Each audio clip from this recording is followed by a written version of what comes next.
The American Revolution, young men looked at old wealth and wondered why men born free should be enslaved by poverty. The aristocracy was richer than ever, but for most, life was hard, often violent, and always shadowed by death. There was, though, a new world struggling to be born, and the forces unleashed in Europe would help mold the destiny of the land we call America. Who were the first Americans? Where did they come from, and why? And what happened to them when they reached our shores for the first time? This is the story of one of those men and of the family he founded, a story of that great American experiment in the brotherhood of man. And like the stories in each American's background, it begins in a foreign land.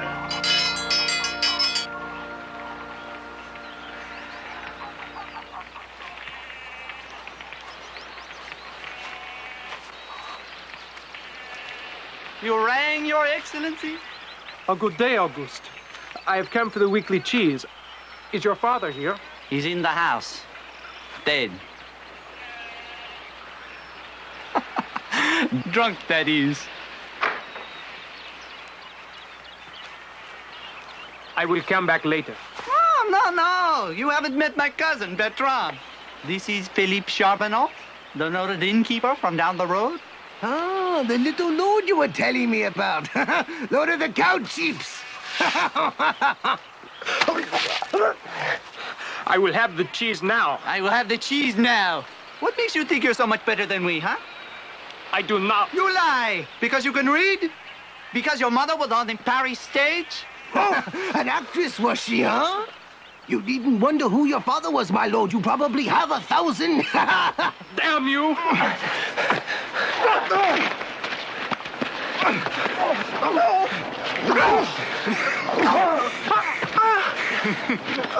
We have those coins now, Your Highness. And a little skinning bargain.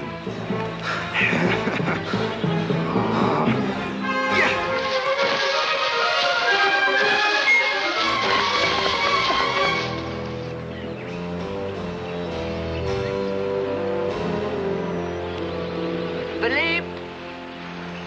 Philippe! Philippe!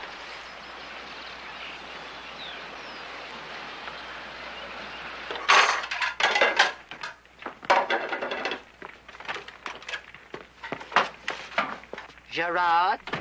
Madame? I have told you about these books. I will not have sedition bred under this roof.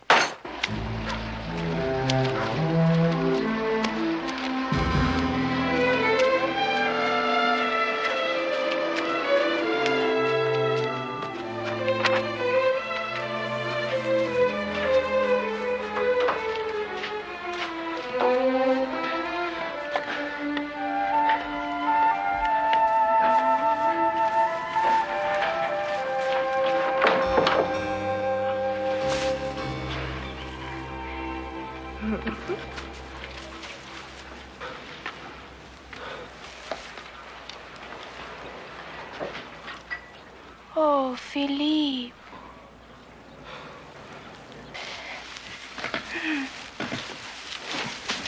Philippe. What happened to you? Oh. Nothing, Charlotte. I just had an accident. I fell down, that's all. Someone beat you. Brigands? Since when have they picked on poor people like us? Charlotte, I'm all right. I just need some sleep. Poor Philippe, here. You need a little wine. Huh? Where did you get the wine, Charlotte? It's my bottle. I keep it put away. And who gets the rest of what you steal, huh? Your family. I drink it all. Oh, and had the loveliest dreams of a certain young man. What a pity they are only dreams and nothing more.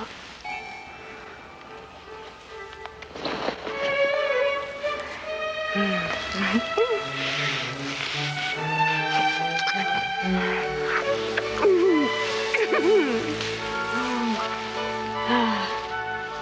it your first time?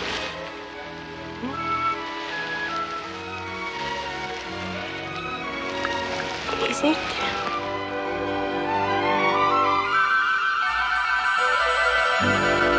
Madame Marie, if you have so graciously consented that I be given the privilege of working 10 hours a day in return for educating your son, you must at least permit me to do my duty as I see it. Education does not lie in books, which have been suppressed by the government. Banned. Because they speak the truth. Throughout history, only lies have been freely promoted. Lies, never the truth. Jean-Jacques Rousseau. They may suppress him all they want, but what he and his fellows write will rattle the world to its foundations. Time and time again, I have given you explicit instructions. No Latin. Additions and subtractions and English. No French. English. 2 treatises of government by John Locke, an Englishman. Not this radical rot. Classical works. You are here to prepare Philip's mind for England. Agreed. And I presume that you have instructed our dear buxom Charlotte to handle the rest. Where is she? Racine headed for the stable.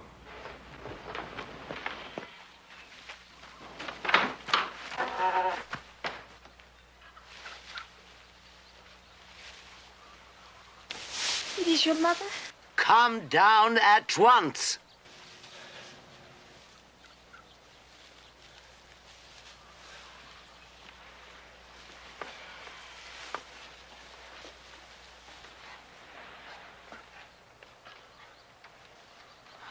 Oh, my God. Did she rake you like that? Madame? You will leave. Why? Because I had him? Mama, no. That's it, isn't it?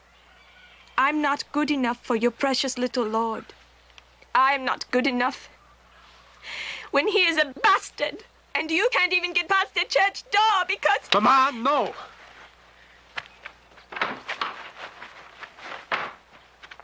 She was only trying to comfort me, Mama. Who beat you? Well, you heard her, Mama. They call me a little lord. I hear it everywhere I go, and always with a sneer and hate. And I want to know why. And I want to know why not Charlotte. Huh? She was just being kind to me, Mama. I was hurting, and she brought me wine. To trap you. What do you mean to trap me? What if I wish to marry Charlotte? Huh? The boys in the village are fathers at 17, Mama. Marry Charlotte? And why not? Why do you always treat me as though I am different from everyone else? Because you are. How, Mama?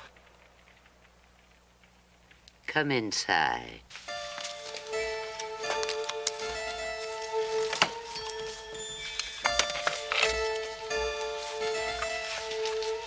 This is from your father.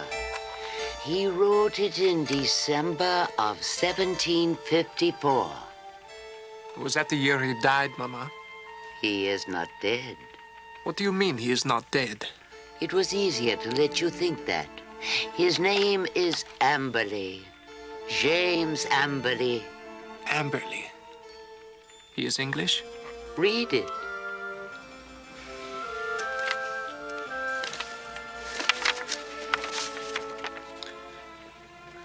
My beloved Marie,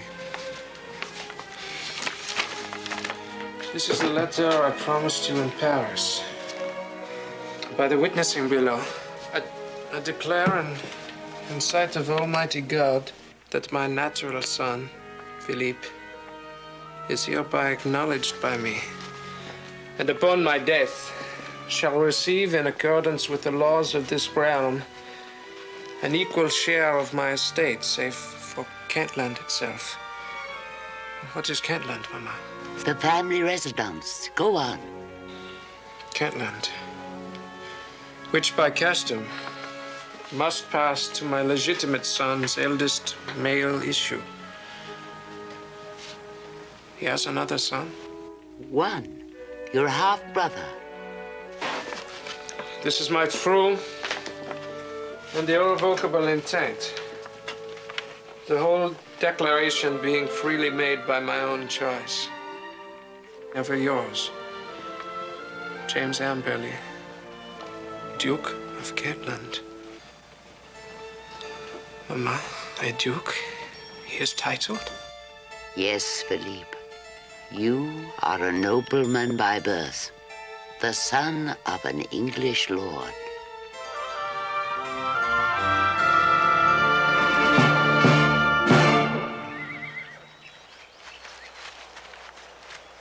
Circle him! Circle him! No! Get back! Ah! Stay away! Stop it! Get back! Get away from me!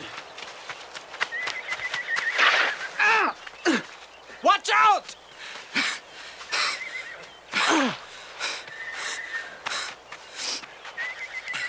You would have done better to stay out of this.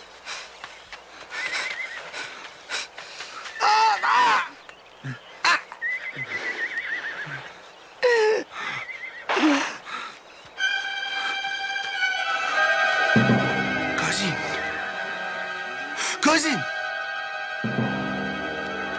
Murderer! You killed them! And you will find yourself in a similar condition if you are ever seen near Chavagnac again. I am giving you a chance. Take it.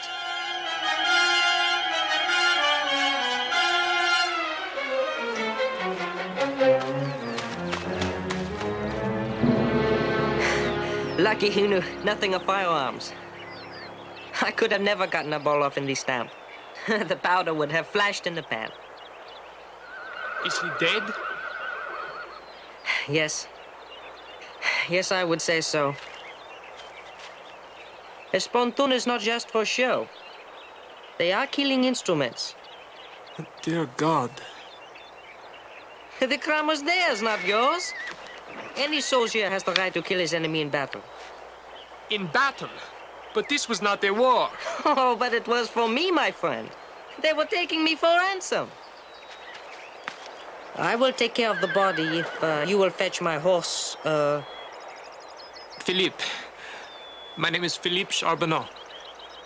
I am Gilles. Just Gilles? Well, for you. For the rest of the world, it is, it's a bit more tedious. I am Marie-Joseph Polive-Roch-Gilbert du Mortier, the Marquis de Lafayette.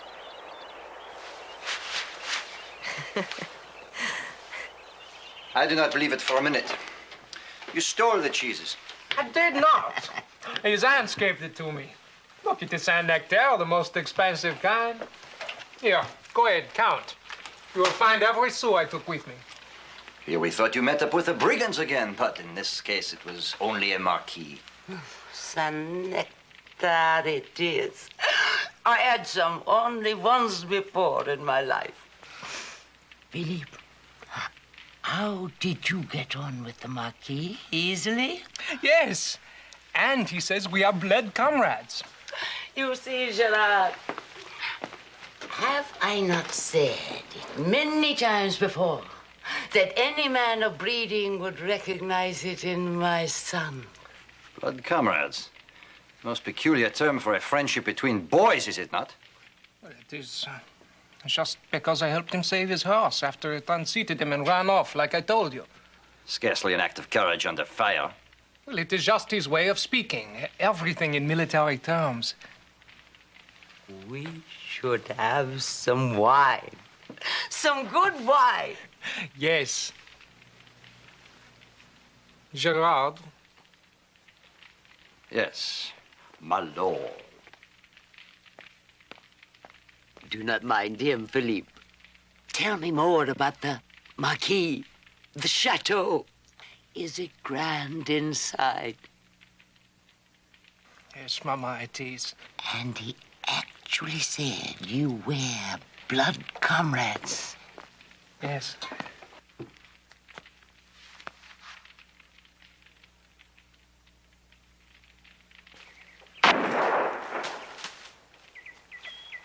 Well, do not just stand there. Reload. Oh, faithful Brown Bess. The finest military weapon in the world. You know King George's redcoats can load and fire in 15 seconds. Yes, that is why we French hate Georgie and his muskets.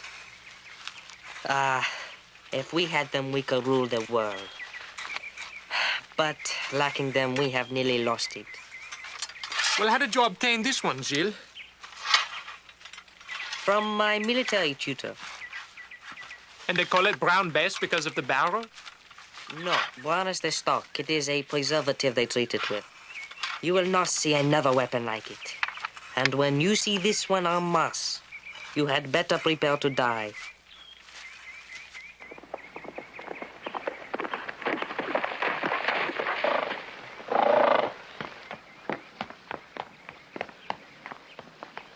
I come from Calais, for Madame Charbonneau.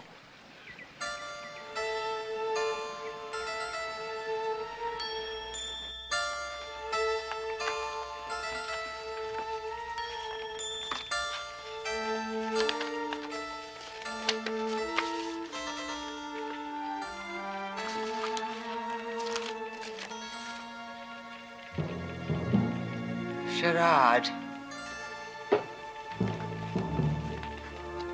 Philip's father has fallen ill. He wishes to see his son before he... That is for our trip to England. We must leave immediately. Where is Philippe? At the chateau. Please go find him.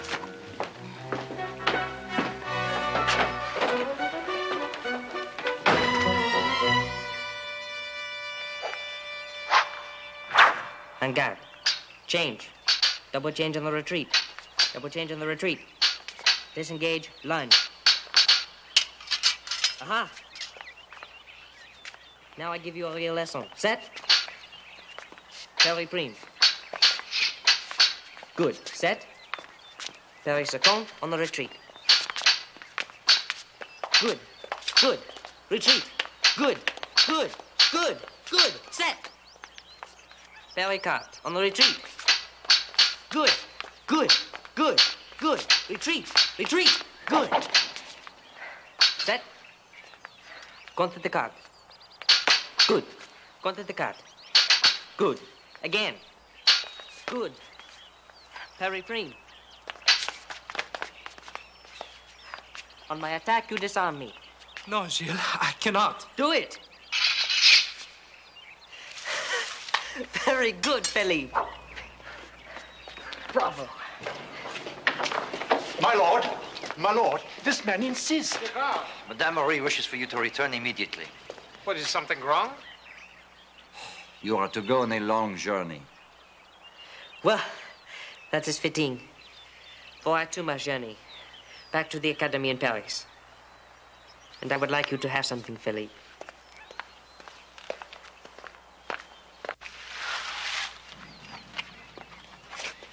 A small token of our friendship.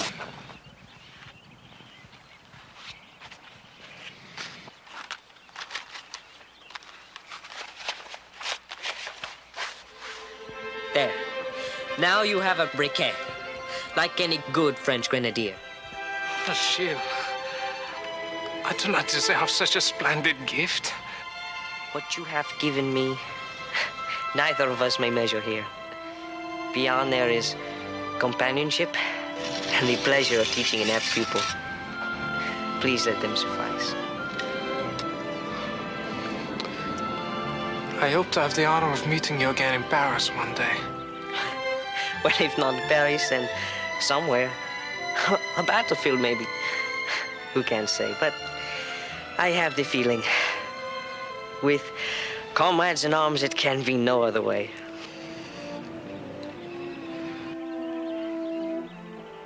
Well, you do not approve of the gift or the journey?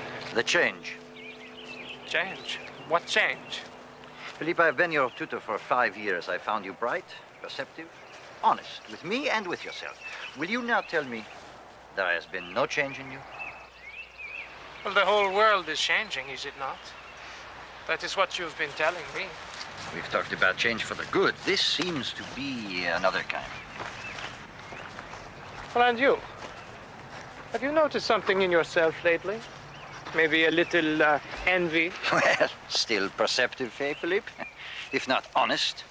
I will not be called dishonest. Not by a man who knew all along why he was here and never told me. Your mother swore me to secrecy. But you were false with me. I was true in things that mattered. But does not my life matter? And what about the life of the goatherd son, Auguste Play? Yes, they found his body. Killed by his cousin, they say. He's run off. Not that anyone really cares about either of them. Two useless fools who would never amount to anything. Is that what your friend, the Marquis, would say? Your blood comrade? Does my mother think that? Have you accused me to her? I do not accuse you of anything, Philippe. Except change.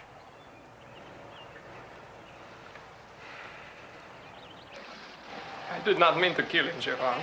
You had a reason. But concealing it, that was an act without conscience.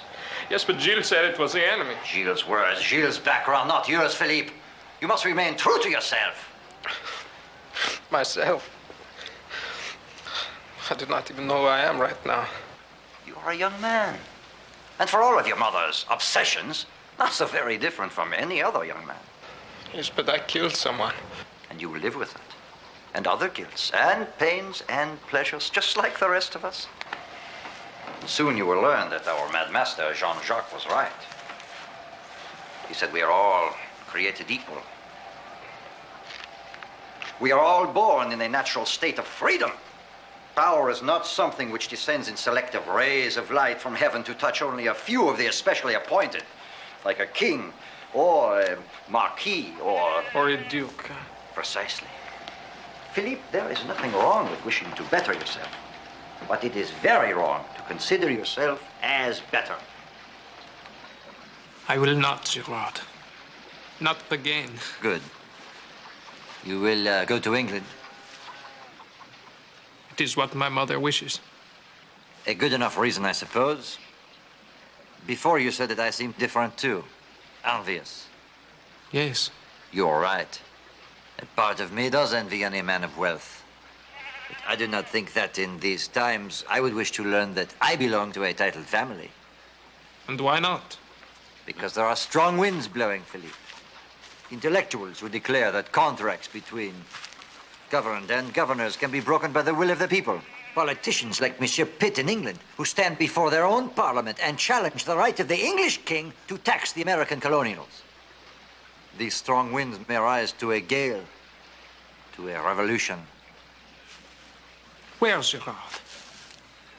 In England? And in France.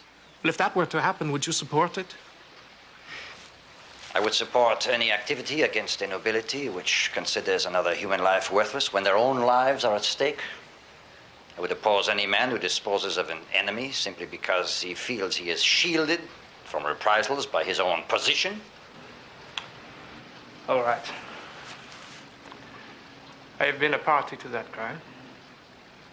But there is one crime I've sworn I would never be guilty of. What is that? To die like the man I killed. In poverty.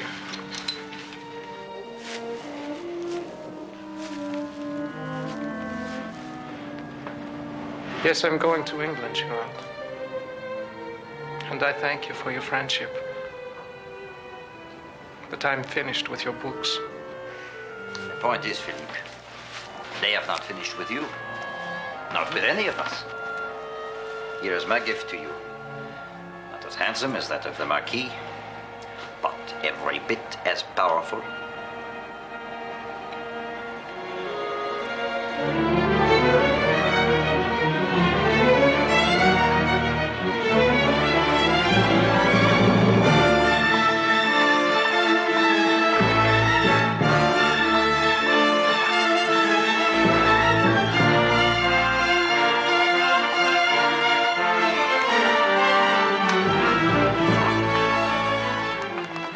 Thank you, friend.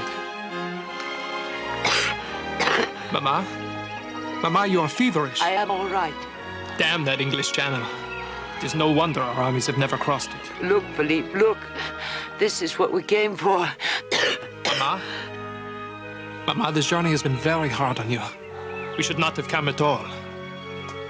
This is your birthright. Come, we will see your father.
Charbonneau.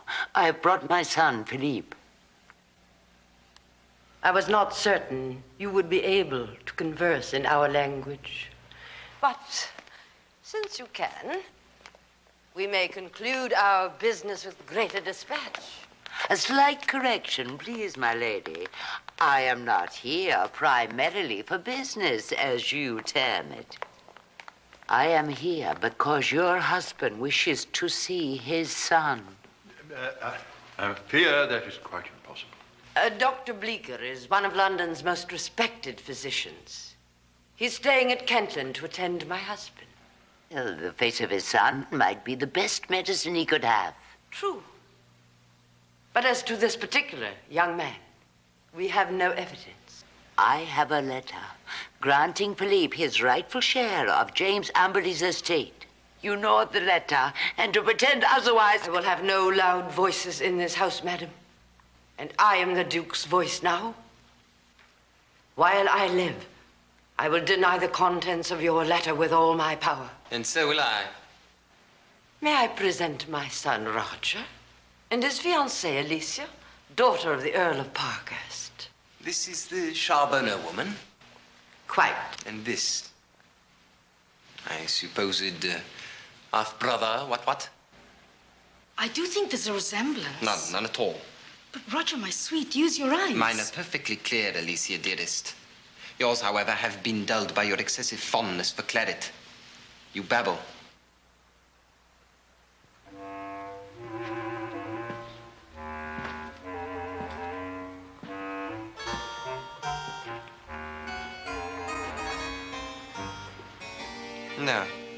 No resemblance.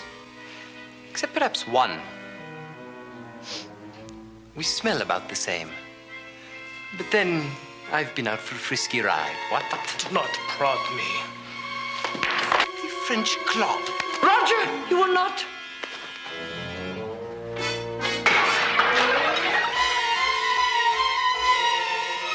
Take yourself and this brawling boor from this house.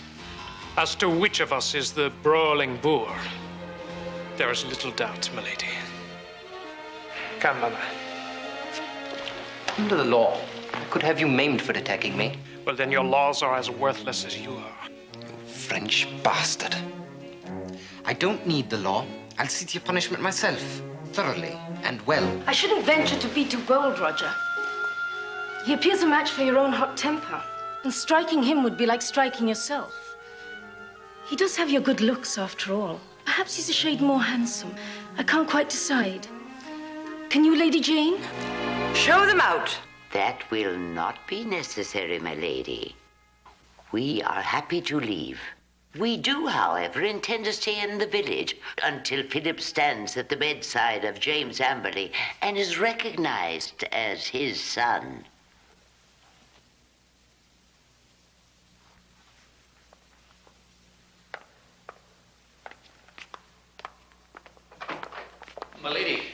My lady, an unexpected guest, Lord North.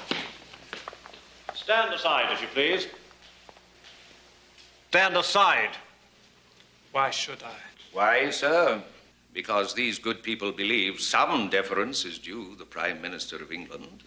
You ignorant sod, this is Lord North. And for this I should stand aside. Yes, sir. That is essentially the reason. Well, I do not give a damn who you are. Oh. A trace of a French accent? Have we here a disciple of the infamous Rousseau? Well, I have read him, yes. And the pernicious Locke, too, no doubt. Every word. Then, as do they, hold you that the countryman has the same rights as the king, that the power of the former matches that of the latter? Well, the truth, sir, is that the power of the people is the greatest power on earth. Ah, but the king rules by divine right. Well, then let him rule in heaven. Lady Amberley, you have indeed attracted a perfect member of the mobility, as we call that rabble, over in our rebellious province of Massachusetts Bay. Though I do not make the habit of discoursing with commoners, I would advise you of one fact. Englishmen enjoy the fullest liberties of any race under the sun, but liberty is not a license to question the natural order of society. I know not how you caught this wicked disease of false libertarianism, but purge yourself before you come to disaster. Now, will you step aside? Will you?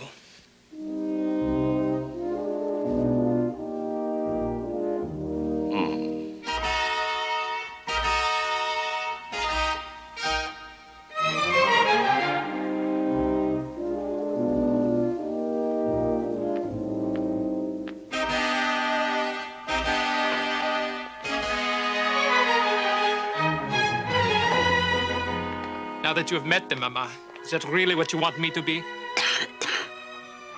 Perhaps Girard was right. Come, it is a long walk to the village. Walk? We will find no further favors here, Mama.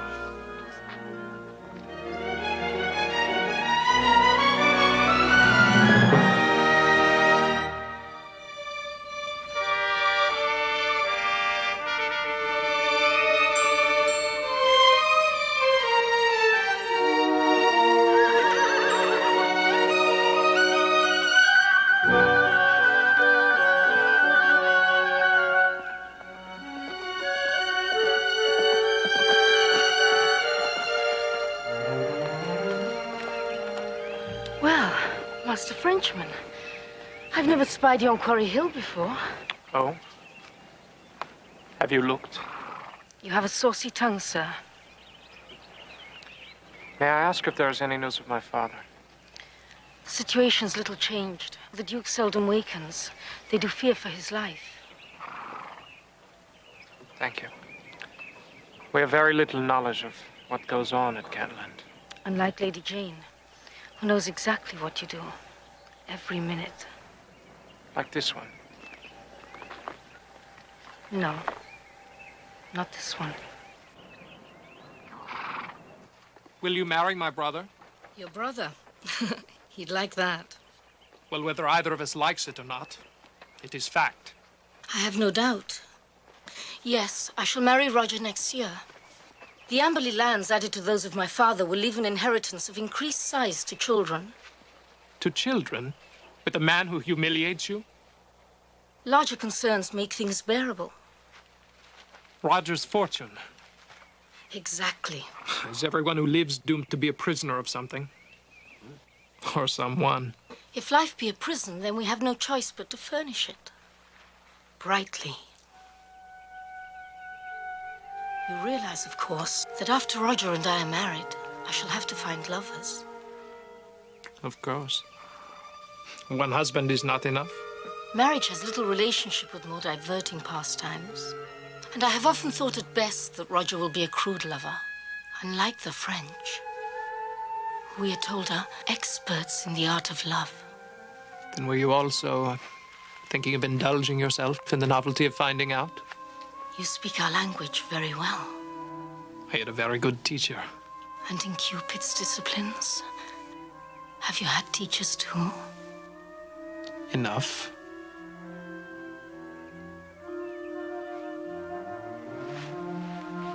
And you? Oh, yes. Many. Lady Parkhurst. It seems this conversation has wandered a very long way down an unfamiliar path. Shall we turn back, Master Frenchman? Can we? I don't think so.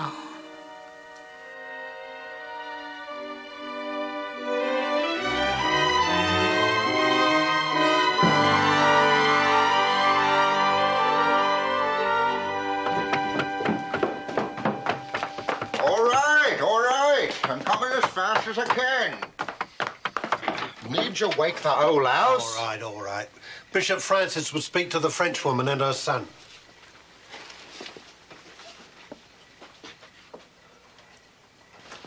I believe, and I'm sure you will agree, Madame Charbonneau, that the Church must play the role of conciliator, the binder of wounds.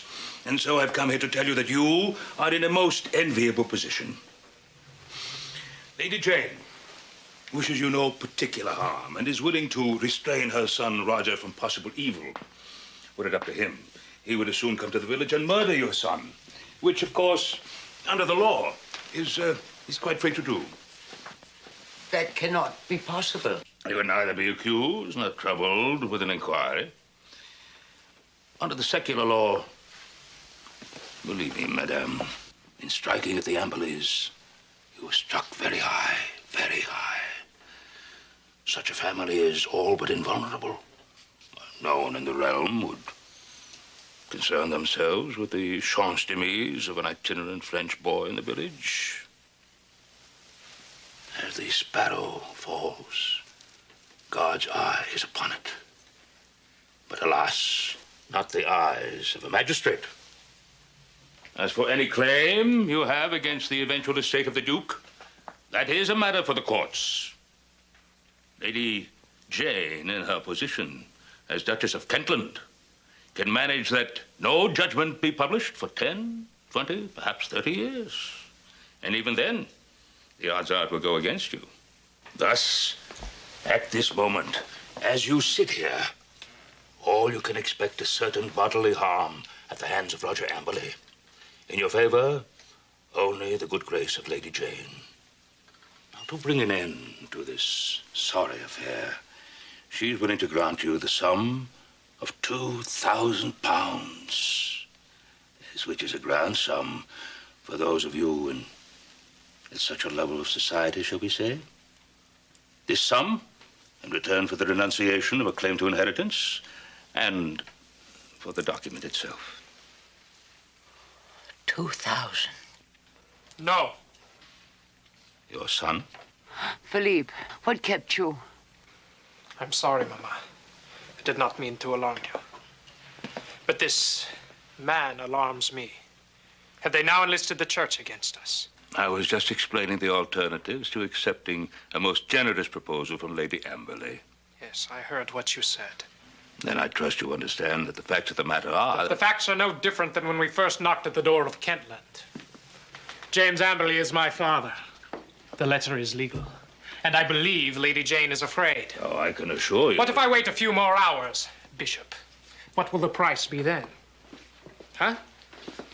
£5,000? 10,000? I did not come here to negotiate. Good. Because I will accept no less than what is rightfully mine. 1/2. When a man decides to wait for a higher price, he should better first determine whether or not he can survive long enough to receive payment. Madame, you are my only hope in this affair. Talk to your son. Open his eyes. The consequences. Would you put a price on his death? Or show a mother's love and accept the settlement I have here for you now? Philippe. No, Mama. I will not risk your life. Nothing is worth that.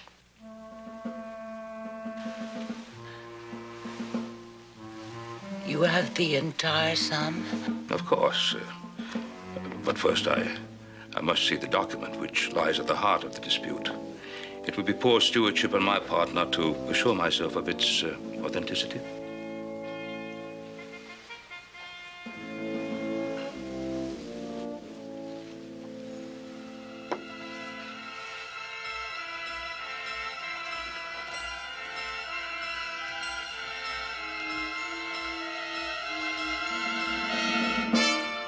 Mama!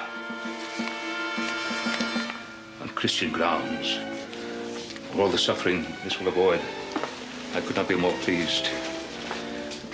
This £2,000, it will bring you comfort for many years. Listen, that I promised you in this. Promised you in Paris. And it is dispatched with all my faith and affection.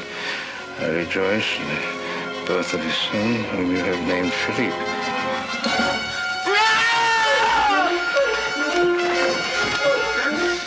You stinking hypocrite, you bag of dust.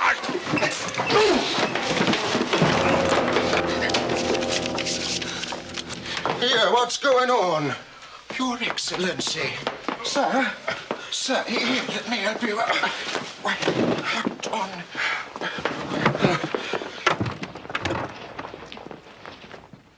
Near the corner. The signature is still there.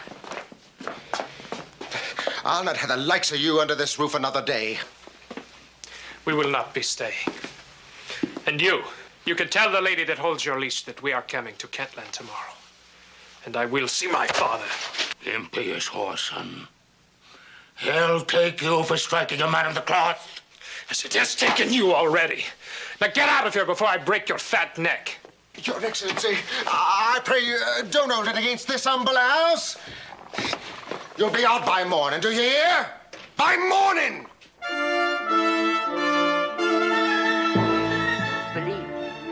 I am pleased you remain firm. I was beginning to lose hope. I swore to you an oath, Mama.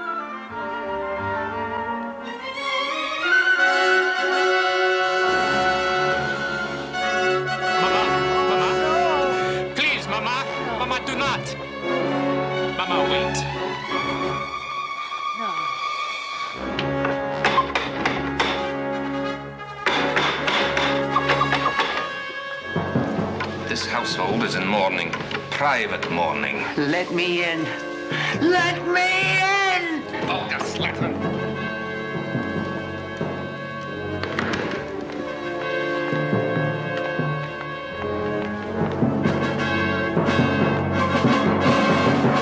Madam, you exceed the bounds of all decency.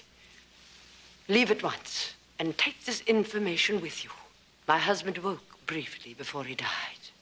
He charged me to care for his son. His legitimate son. He never mentioned your name, nor that of your boy. You have no claim on us. The matter is closed. No! You French scum!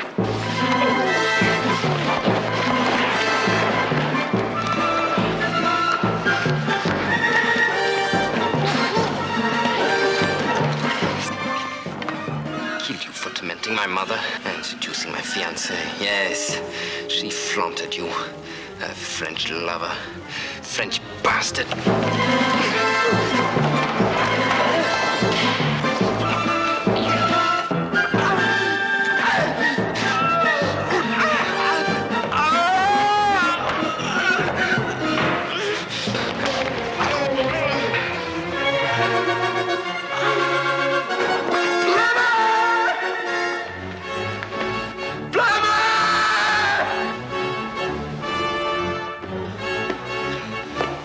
£1,000 to you, plumber. When you bring me his head in a basket.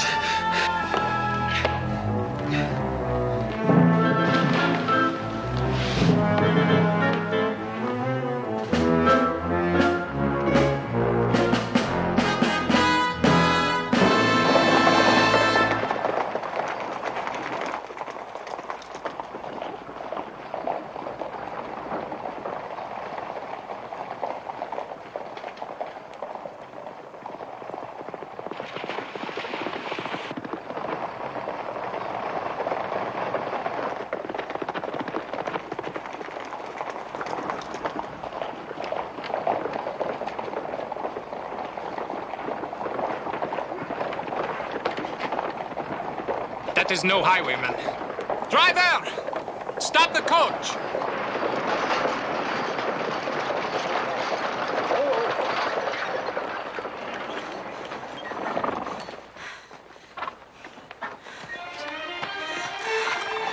Philippe, I had to see you. Why, Alicia?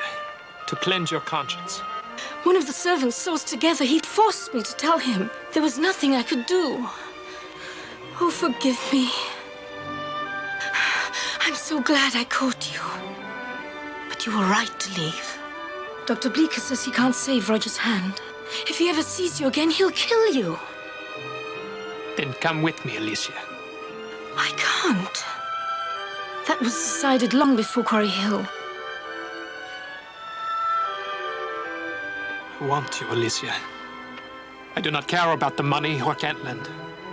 But I want you. And I want you. I always will. But you will not come with me. To where? Oblivion?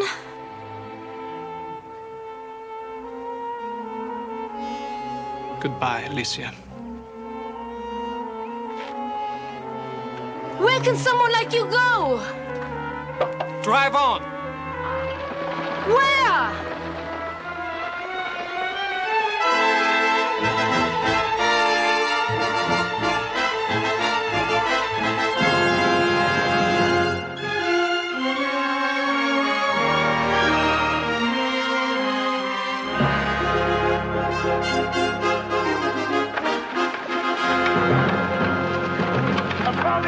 Sir, save the poor from the curse of prison! Oh, damn, bring me money, please. I'm not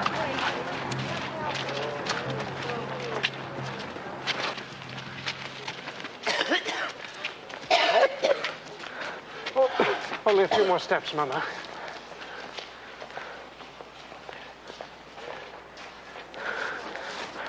Wait here.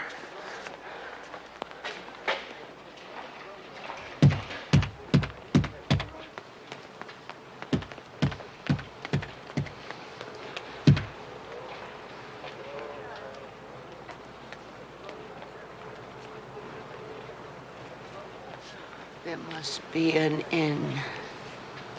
We have not enough money for an inn, Mama. But the church doors will be open for Mass at 6. We must wait.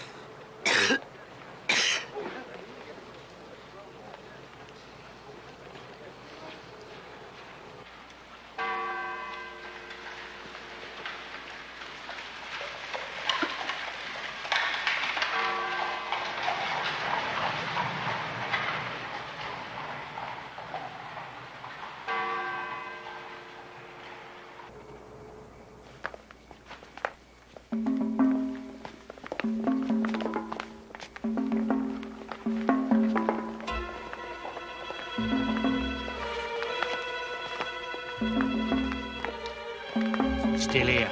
Told you, General. Little box might be jewellery. That long bundle of his might be a sword.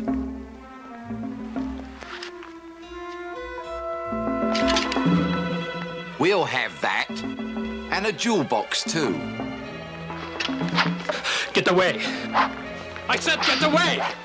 Oh, we caught ourselves a Frenchified rat what swum the channel. All the more reason for him to surrender to His Majesty's subjects. Give us them things, and there'll be no military reprisals against the lady! Get him!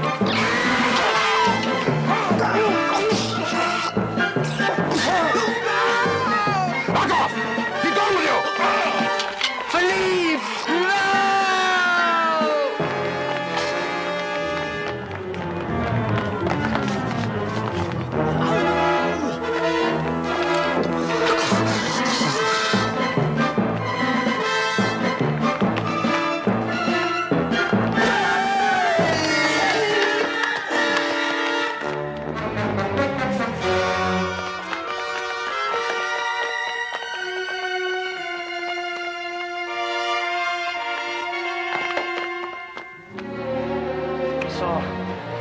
There's murder done. To whom should we explain that? We'll explain this to no one. It's vermin squashed, and that's extremely good riddance. Sir, we became aware of this hullabaloo as we came around yon corner. We saw that you were outnumbered. Where's my mother? Your mother is being carefully guarded by our driver. Now, I am Esau Sholto, and this rather tipsy chap here is my brother Hosea. I am most grateful. This man's head is as hot as a kettle. That slash on his neck needs dressing. I don't imagine we could just leave him here. No, brother, I don't imagine we can at that. Up we go. Up we go. Can you hear me? Can you hear me? Yes, I think so. I am Solomon Sholto. This is my wife, Emma. You've already met my two sons. Where have you taken my mother? Your mother is asleep upstairs. We must watch that cough of hers, but no doubt it will mend with rest. You are French, I understand, and were beset by those godless rascals who loiter at St. Paul's after dark. That's all we know. We know not even your name. I am called Philippe Charbonneau. My mother's name is Marie. We came from the province of Auvergne. What brings you to the city?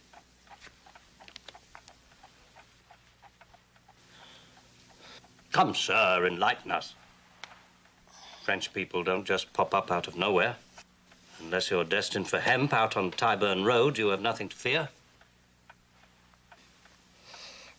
We came to England because of an inheritance. Somehow connected with that box you guarded so carefully? Yes. There is a letter inside. I would have you read it, sir. Young man, we have no wish to pry. Sir, your son saved our lives. We are now in your very own house.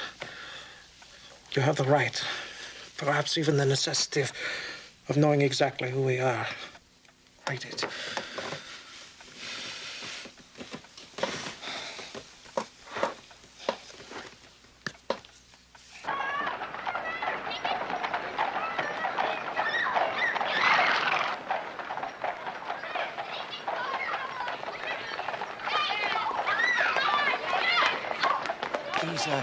He's in the Salter House, the printers. He's been there for 2 days.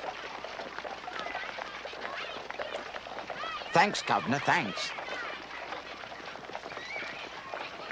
Philippe, here. Hey! Coming, sir.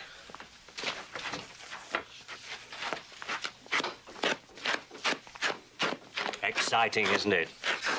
Yes, it is, sir. Although I do not exactly know why. Because this is a battle you can win.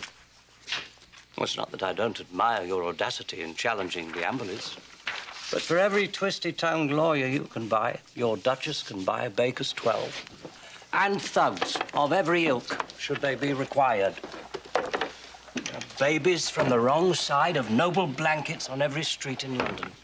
But very few of them press their causes to advantage. And with the death of the Duke, I would say your cause is over. But here you stand in the very center of the battle of ideas. The promulgation of those precepts which will change the social order and bring kings tumbling down in favor of eventual democracy. That is what is exciting. That is the battle that counts, boy.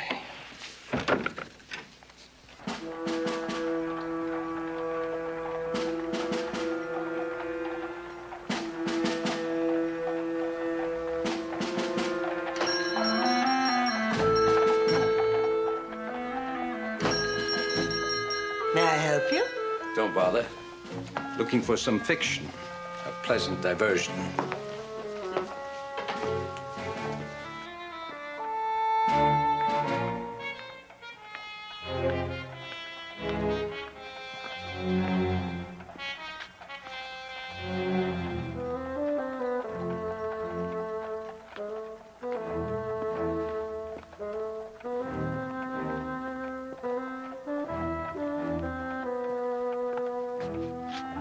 Who is he?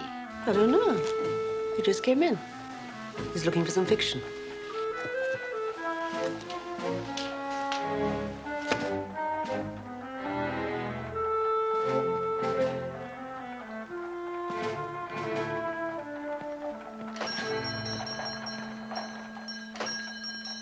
His eye. I think I've seen him someplace before. Where? Kentland. Are you certain? No, but... Oh, Marie. Oh, dear.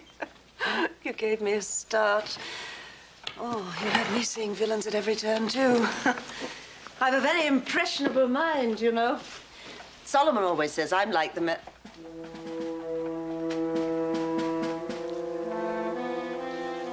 What is it? He said fiction. This is Mr. Chambers' Cyclopedia Britannica.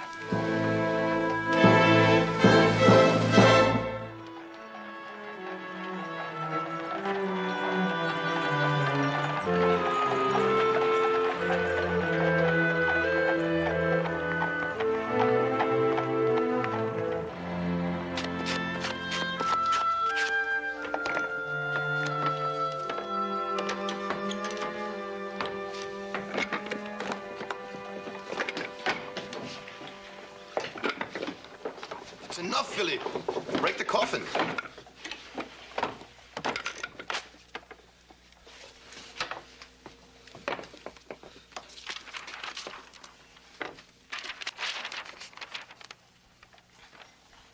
It's perfect. You must keep it. The first one you've spaced, typeset, everything all by yourself. You're really very good. Thank you, sir. I would say the aristocracy's loss is the printer's gain. Oh, by the way, Philippe, I've been making some inquiries in the local coffee houses. Concerning which gambling establishments are the most lenient with credit? No, sir. Concerning the one-eyed man Madame Charbonnel thought she knew. And? There's been no report of him in the area.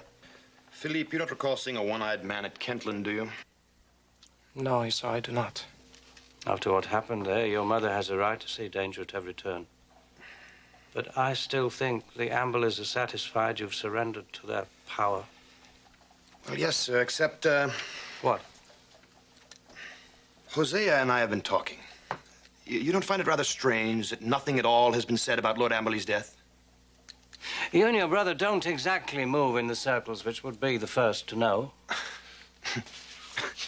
Yes, sir, but gossip is gossip.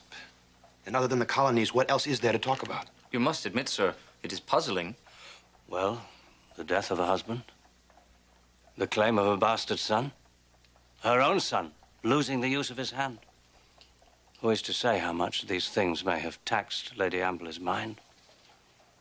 They're a peculiar, twisted people. They may have chosen silence for some reasons, known only to them. Solomon! Solomon, you must come. We have a visitor.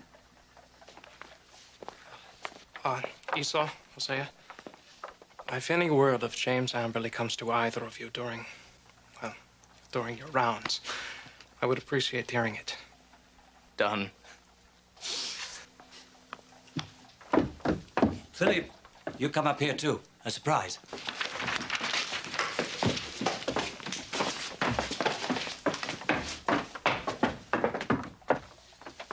I promised to introduce you to a colonial. Your good fortune to meet one of such eminence. Dr. Benjamin Franklin. This young man is a guest in our household, a sort of unofficial apprentice. His name is Philippe Charbonneau. His mother, Madame Marie, is just beside you. We met. My pleasure. Solomon, I have come here as a delegation of one to inform you that your presence is sorely missed at our gatherings in the Turk's Head, and to assure you that the Whig Party is coming back to life over coffee cups. Work has kept me away, but I'm most grateful for this delegation, and I promise to attend again later. I'm doubly glad that you're the emissary, because I made a promise to Philippe here. Not only does he show an aptitude for the printing trade, but he's an avid reader, and he would dearly love a copy of your observations concerning the increase of mankind.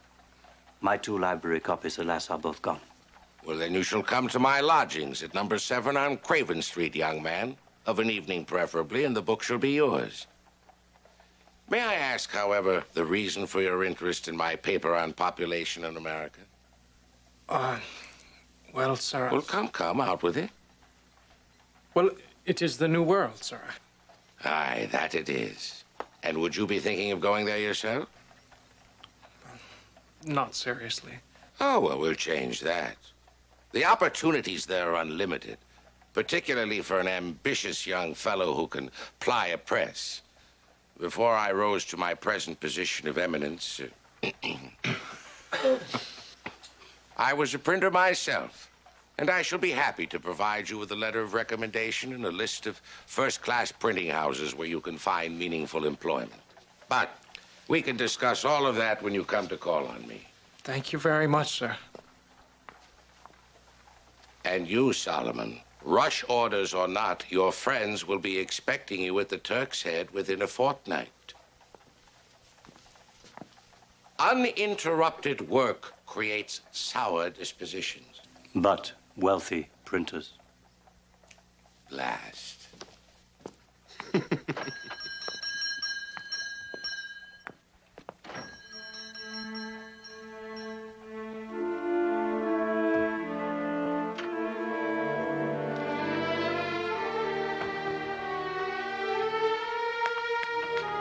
Philippe!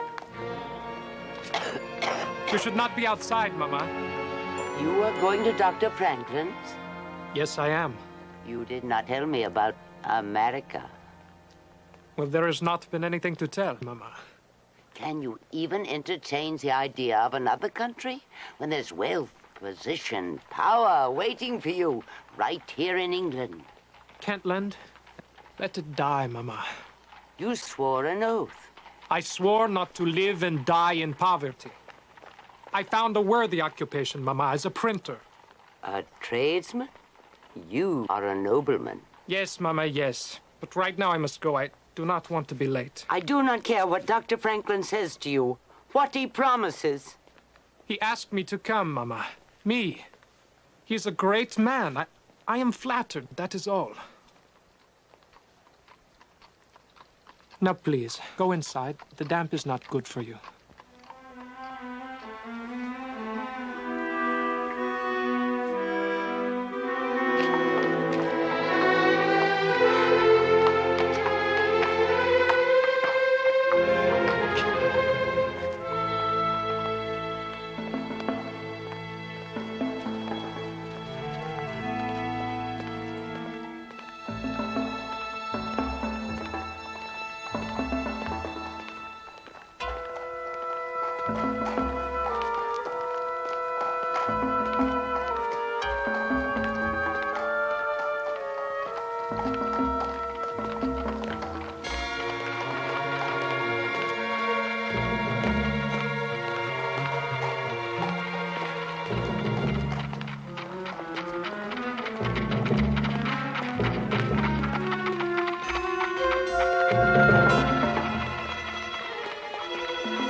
Franklin.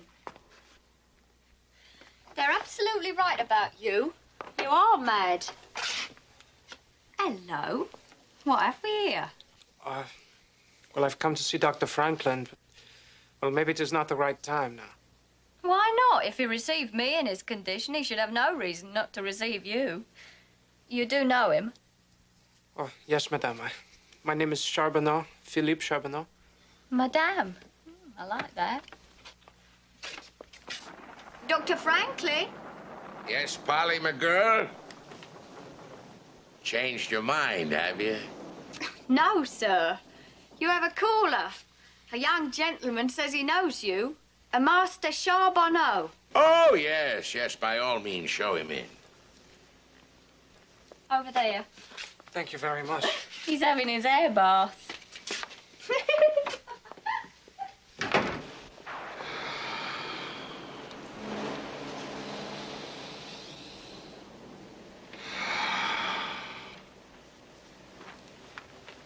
Ah, Charbonneau, good of you to come. Have a chair. Help yourself to some of that Madeira. I'll be through with my air bath in just a few moments. I have always believed that fresh air gives a salubrious effect to a man's health and longevity. Thus, I throw open the windows and bathe in this fashion for 1 hour every day. But enough of poor Richard's remedies. You've come about America. Time is up. Pour me a glass as well, huh? While I close these windows. Where do you make your home? France, if I guess the accent. Yes, sir. I'm from the province of Auvergne. We came to England on business when my father died. Oh. I was supposed to receive an inheritance, but well, there were complications. Some pack of rascally relatives cut you off, huh? You are quick to get to the heart of it, sir. So now your thoughts turn west, across the sea. Good choice. Good choice. In America, a man is free to rise as far and as fast as his wits and wisdom will permit. We are spared the constraints of the antique European custom of nobility and privilege. I would say that America in the immediate future represents a unique combination of opportunity and risk. Yes, risk. You see, the good King German George simply fails to understand the American temper. We seek only justice, not enmity. But if he continues to force the issue with his infernal taxes and decrees, well then, Mr. Charbonneau, you will see 13 colonies pull and haul together as they have never done. We shall have justice. We have to light the fire and forge it ourselves. More Madeira. If I'm not depressing you, I am depressing myself. And you want to have a look at that book I promised, eh? Inside, you will find the promised letter of recommendation. Thank you. And a list of good printing houses in the major cities. In America, you should establish yourself in no time at all. You have been unbelievably kind to me, sir. I can do no less for a marked man. I myself am considered subversive by the Crown, and to travel Craven Street is deemed dangerous. Yeah. I saw him before when I closed the windows. Now look carefully at the next flash.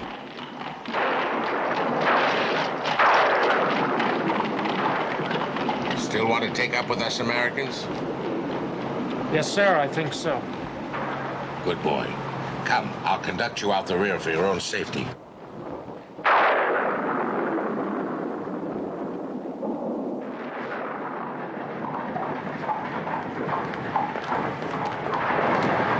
Sir, here's a present from the man you maimed.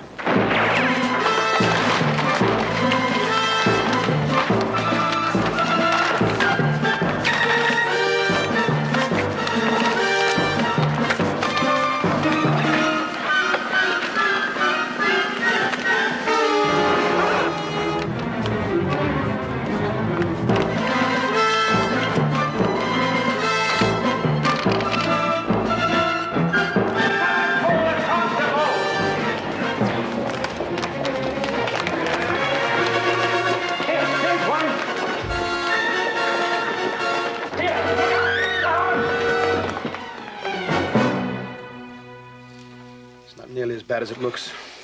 1 inch to the left. Are you quite sure it's the man who came here? Yes. Hired by the Amberleys. But the very fact they sought you, Philippe, proves they fear your claim. Mama, they are powerful enough to strike down any claim they wish just by manipulating the law. It is me Roger wanted, in payment for what I did to him, pure and simple. Revenge. And even if I'd killed his one-eyed assassin, he would just send another one, and then another, until the task was finished. Mama, we cannot repay the Sholtos for their kindness by exposing them to danger. We must leave London. Philippe, let us suppose they anticipate your flight. All the Channel ports will be watched. Every passage to France. Yes, sir, I know that. We will go in the other direction. The colonies? I can find employment there, Esau. Especially with the letter from Dr. Franklin. My mother has been saving money. Never. That money is for the lawyers, for the claim. I will not go. I will not. Mama, it is my life thereafter. And if you want me here, then you want me dead. Tomorrow morning we go to Bristol City.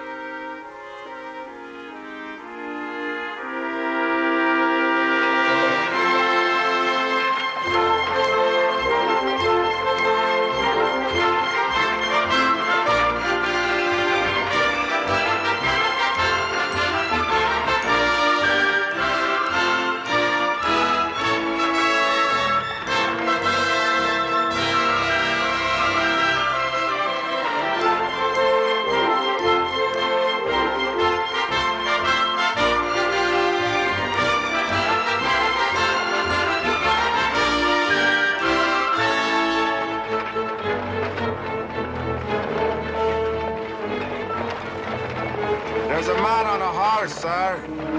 He could be a road captain.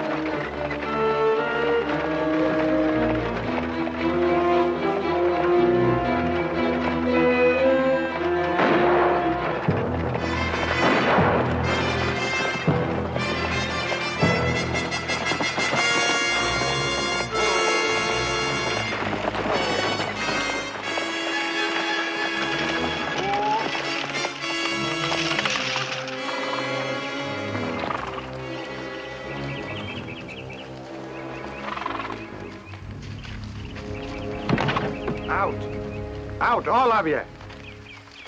Keep your wits about you and hand us your valuables and you'll not get hurt. Right, Captain? Well said. Now, I be Captain Plummer, at your service. All you passengers on the roof, step down. I said down, especially you, Mr. Frenchman. There's one left, Captain, a woman. Drag her out.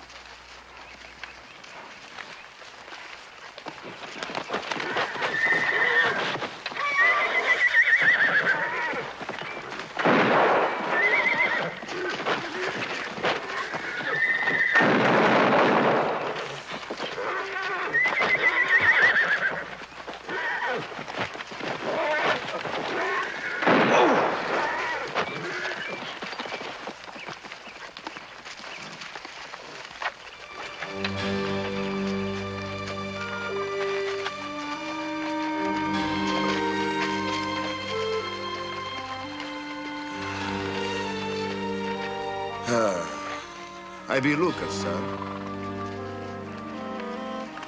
Philippe. A keen shot, that.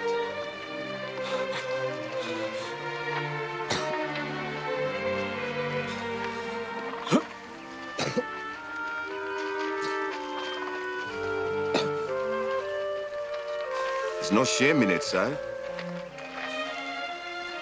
When the time comes, you kill easily. Then there will be shame.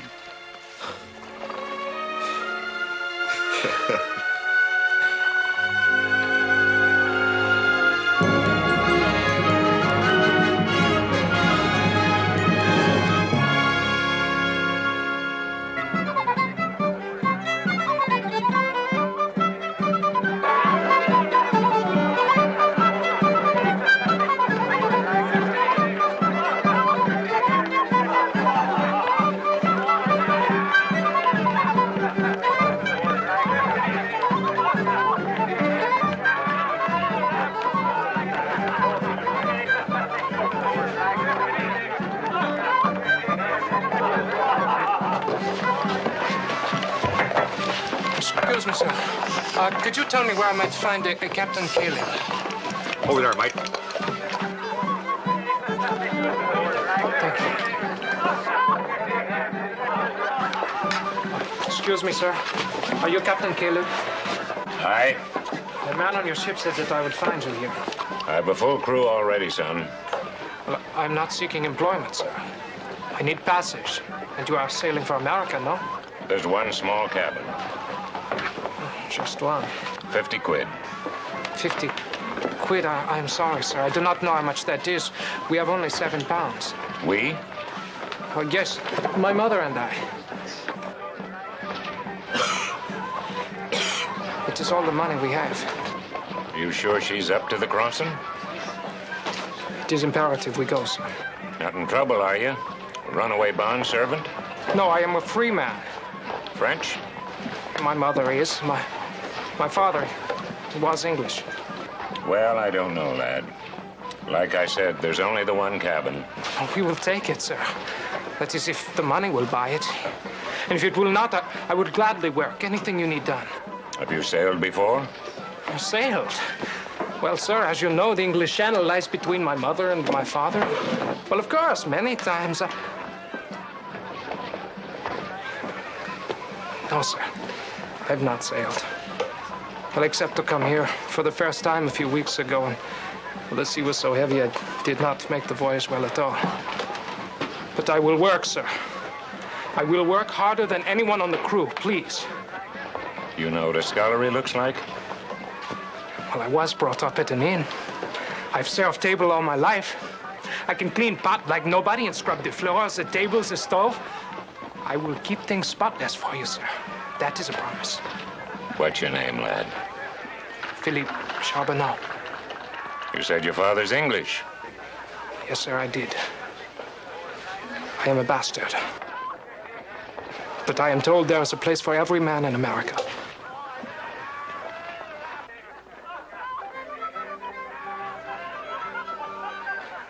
Fetch your mother and your money. You'll sleep aboard tonight and serve the morning meal under sail. Yes, sir. Thank you. I'm very grateful. Thank you, sir. Mama, he will take us. He's going to let me work for part of the passage money. Mama, we are going. Look, I will give him the 7 pounds now.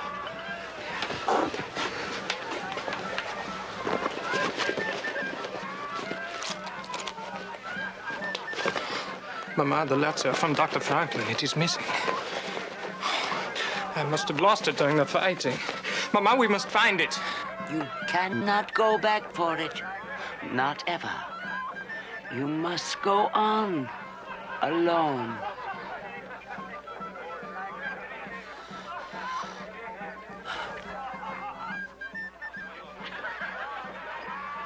Oh, no, Mama. I cannot help any more, Philippe. But you must go. And remember your oath, Philippe. Remember the promise you made to me. Mr. Charbonneau? Coming? Yes, sir. We are coming.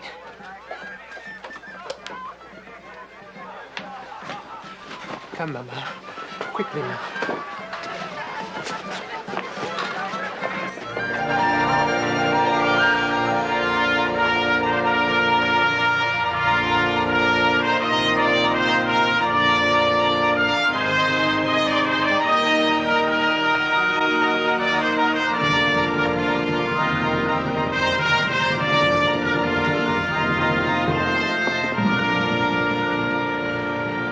Mama, you should not be standing here. Please sit.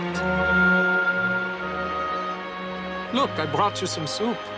It is not so bad today. No. I cannot.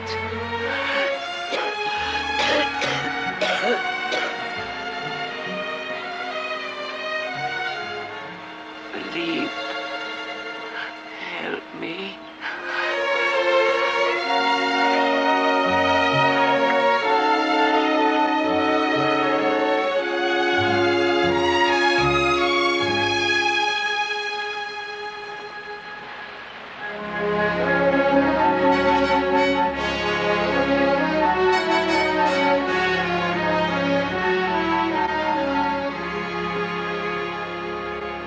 Captain Caleb. I'm sorry to bother you, sir. Some difficulty, lad? My mother, sir. She's not well, as you know. Well, it is a sickness she's had before, but now it is worse. Much worse.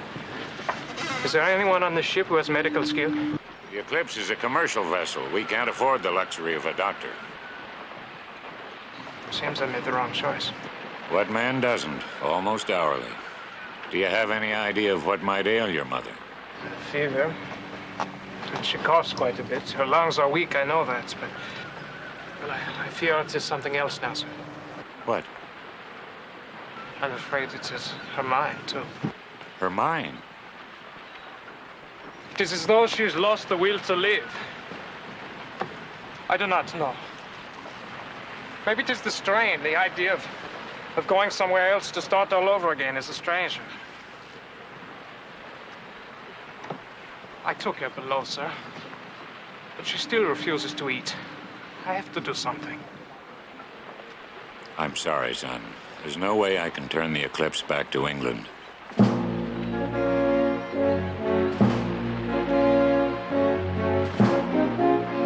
3 degrees starboard.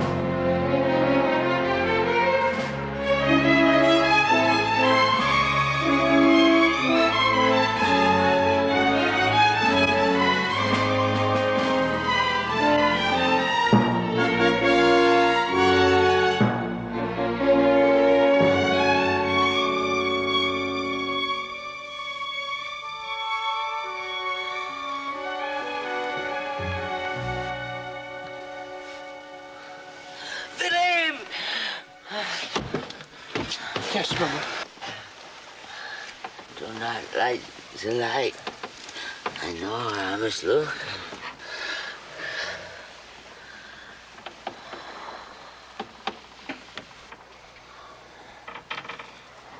Mama. Mama, look. Look, I've made you something. I found a piece of wood.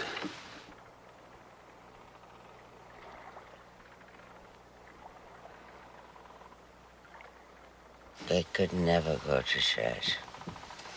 Not after Paris. Not after you. They would not let me. So long ago. So long.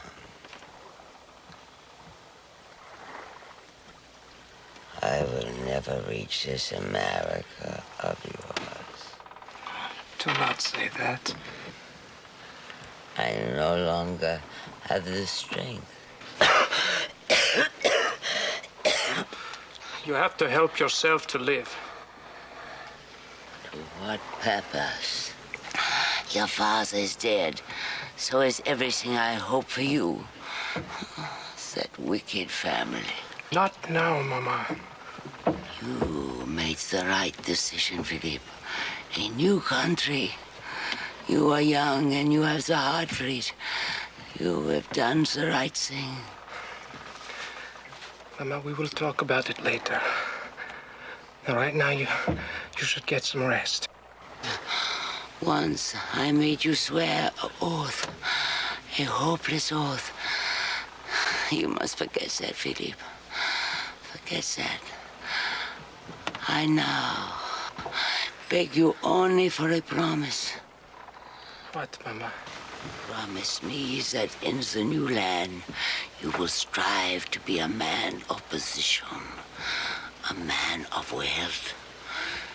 Then someday you can return to England and repay them. Repay them. Damn their arrogant souls.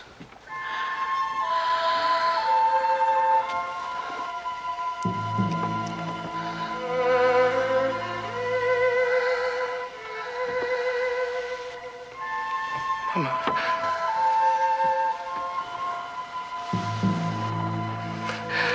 Mama?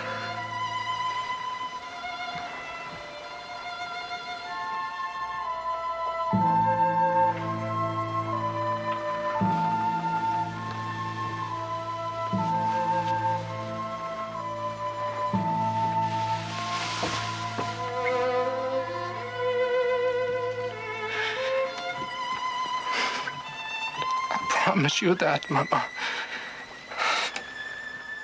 I promise.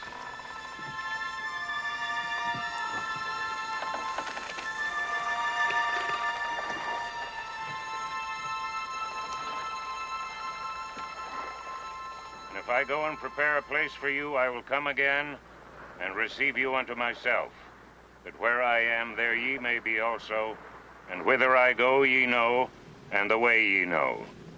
Jesus saith unto him, I am the way, the truth, and the life. No man cometh unto the Father but by me. Amen.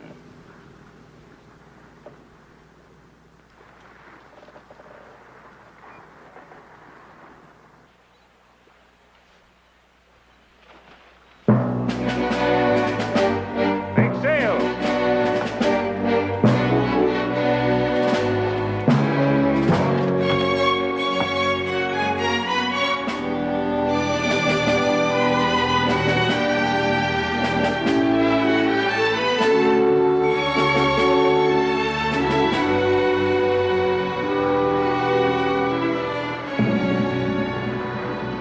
As a sea captain, I've had too much to do with lawyers and their contracts and agreements. In my opinion, this document is as binding as one could be in the civilized world. Not that you could ever enforce it. Point is, your half-brother can never rest until he knows that this is destroyed. It can only haunt him. Ahead of you lies the new world, the new life. Why not start as a new man entirely, with a new identity, a new name? Think upon it. Yes, sir, I will. I must be back to the helm. Philippe, to lose the woman who gives you life, that's no easy thing. My mother's 87, healthy and peppery as ever up in Maine. I hope when she passes, I can behave as you did. You took it as a man.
I've crossed more than 50 times, Philippe. Always gives me a shiver. Yes, I felt that shiver too, sir. But it is no longer Philippe. From now on, I am Philip Kent. Aye, Mr. Kent, so be it. Not every man gets the chance to be born twice. Make the most of it. Aye, sir. I will.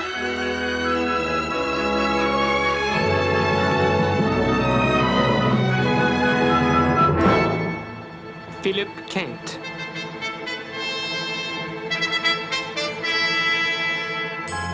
Philip Kent. Philip Kent.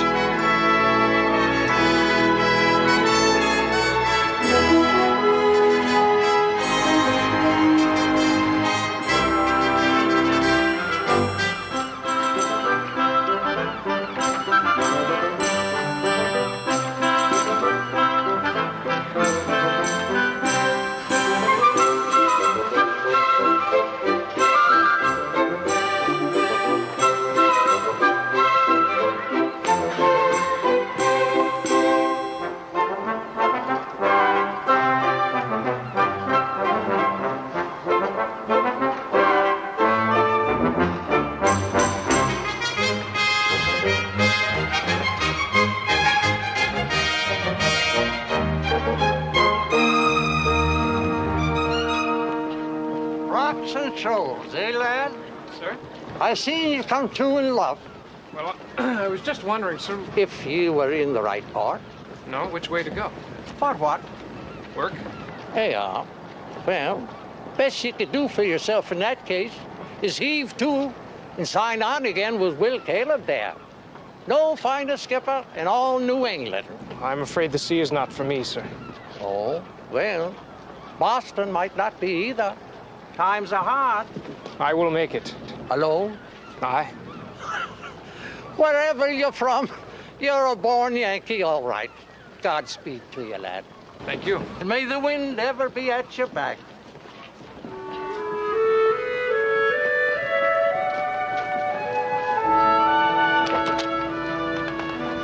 I'm sorry. I wish I knew of something for you. Have you tried Mr. Rankin? Rankin? No, ma'am. Well, if anybody has work, he would. The Blue Anchor Tavern across the way. Thank you very much. Should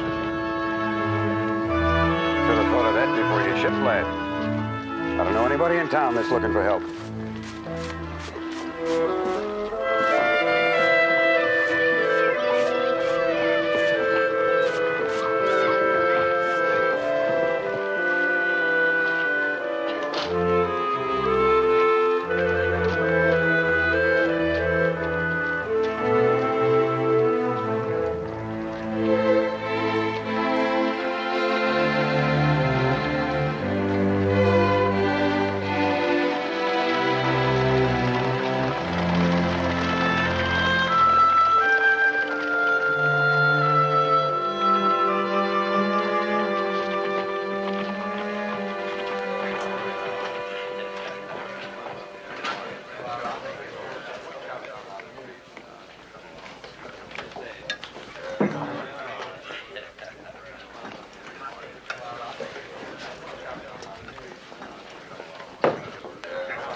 And what can I serve you, young sir? Well, sir, I was looking for work. Ah, no work? Sorry. I would work for scraps, sir. I already got one of them. Right, Jeremy? Aye, sir. Sorry, lad.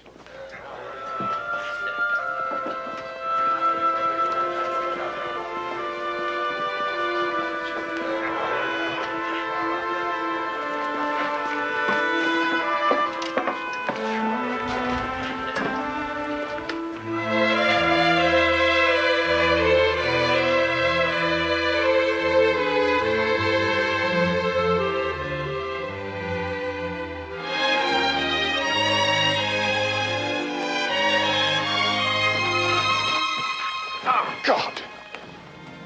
Clumsy oaf dirtied my trousers. Then we shall make him pay for a laundress, Captain. You, come around to the headquarters of the 14th West Yorkshires in the morning. And I want you to bring sufficient money so that... Pay attention when a king's officer gives you an instruction. Unless you prefer the message be delivered in a more memorable way. Ah, a scrapper. That is fine with me. He's probably sporting a Liberty Medal under those stinking clothes. He's certainly insolent enough to be one of them. Do I have your leave to thin their ranks slightly, sir? As you wish.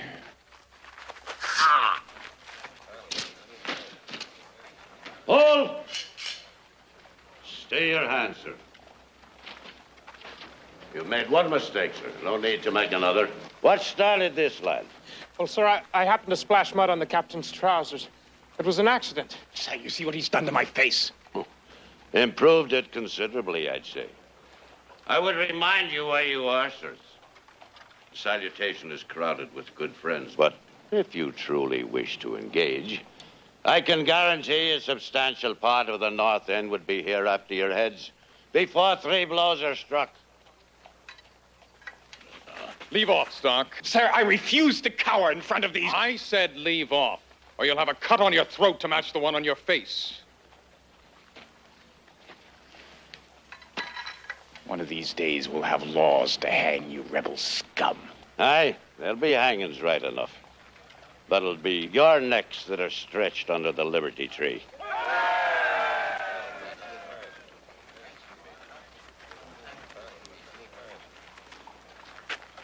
Good work, lad. Come along. Oh, and thank you, friends. And there'll be 1 round of drinks served in the salutation. Compliments of Will Campbell. Have a laugh.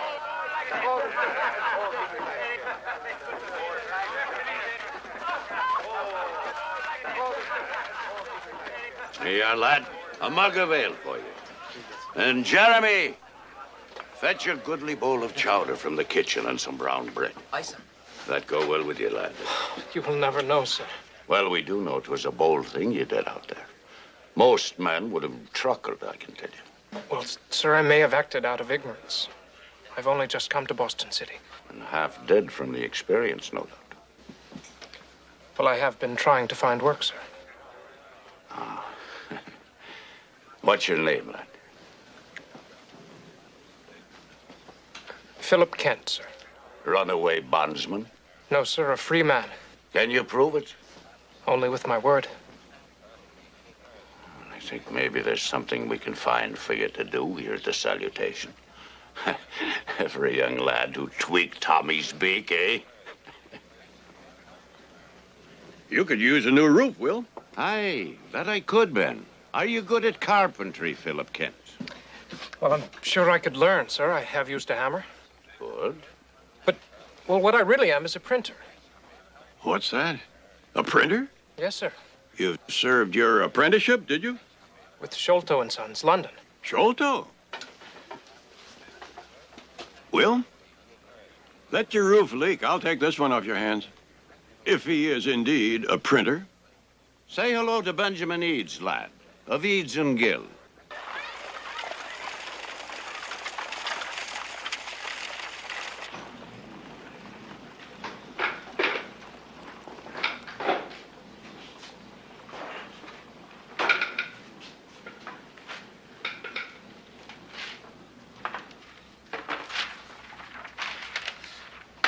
Well, I'm a bit out of practice, sir. I'm certain I could work faster. Do you have a place to live? No, sir, I do not. I suppose we could put a cot in the cellar. Well, thank you, sir, very much. It's hard work here. Dangerous work, judging by what's written here. The Gazette, what is it? A voice of dissent. And this author, Joyce Jr.? That's a pseudonym for Samuel Adams. Samuel Adams? He's a leader of what the Tories call mobility. Well, I am familiar with that term, sir. Lord North once accused me of being a member. Lord North? Yes, sir. The Prime Minister of England. You had an audience with him? Well, more of a chance encounter at my father's house. Now, see here, Philip. I must say I find it hard to believe that the lad who just arrived here in Boston penniless had an audience with the Prime Minister of England. Well, sir, it is true. You mind telling me how? Well, sir, my father was English, a nobleman. I am his son by a Frenchwoman he never married. A bastard son. I was to receive part of a fortune, and when I went to England to claim it, his family tried to kill me. So I escaped to America. Your mother is French. Why don't you go to her? She is dead too, sir. But, well, in London, I got to like being a printer. Being in the battle of ideas, as Mr. Sholto would say. And Dr. Franklin told me that I could find employment. Franklin? Benjamin Franklin? Yes, sir. For God, a prime minister and Ben Franklin, too? Well, sir, I believe it was Dr. Franklin's feelings about freedom that convinced me to come here most of all. The preservation of freedom requires a struggle. And more importantly, secrecy. How long have you been in America? 3 days, sir. Barely. Man will never know whether he finds fortune or fortune finds him. But you must know that you have stumbled into something beyond your imagining. The Sons of Liberty. Our meeting place, the back room of the salutation. This press, our spokesman. Our purpose, the guarantee of liberty. There's great risk here, son. Are you prepared to accept it? Yes, sir, I am. Good. Then let us get a tot of rum while we haggle over the inequitable price that I'm going to pay for your services.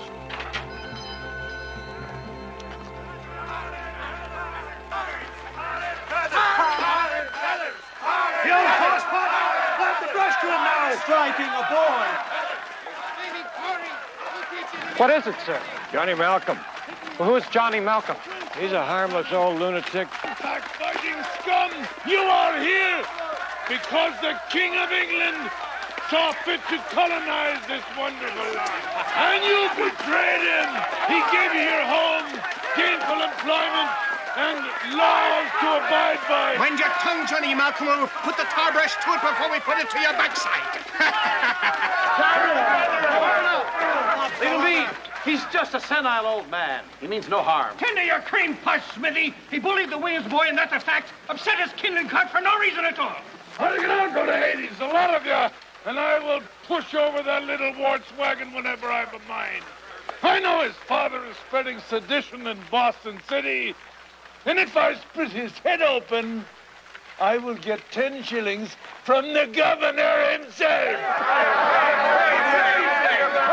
Crazy! I will get double that for all you Yankee traitors. You had a taste of the tar and feathers once, Johnny. This time we'll do it properly. Stand aside, Smithy. Damn it, man, if you're a friend of liberty, leave off torturing a helpless enemy. Get out of the way. Hit him back, Smitty! Hit him back! Have you no sense, man? Have you no idea what you do to the cause? Cause? You give me cause, sir. This... Who's a fool? Liberty! You would give these dolts liberty! You would unleash these dogs! They do you some damage? Nothing permanent. Animals to revel in such savagery in the name of liberty. One of Mr. Adams' mobs? All they want is cruel sport. There's not a man in that pack who wears the Liberty medal. Ben, get out a statement. Let Boston know we had nothing to do with this, and we'll see to those that did. Done. Thank you for the hand, young man. Name is Revere, Paul Revere. Mr. Revere, Philip Kent. Paul is our resident silversmith. More importantly, he's the one man among us who can reach out to the artisans and mechanics in the town. Because I'm one myself. If you ever need a silver button replaced, Mr. Kent, my shop is on Clark Street. Well, I'm afraid I do not have many of those yet, sir. Yet? Spoken like a real Yankee, you bet? I think you'll find that he's one of us in many ways. I hope so. See you at the salutation, Ben. Right. How say you, Mr. Kent? Having felt the sting of a mob, do you have second thoughts about working with the men who incite them to action? The truth, sir? I do not know if I'm ready to fight for your cause, but I think I understand it. Better than most, I imagine. England looks at all of us here as her bastard sons. We feel we are her true sons. We will somehow prove that. Welcome to America, Mr. Kent. And to a common cause.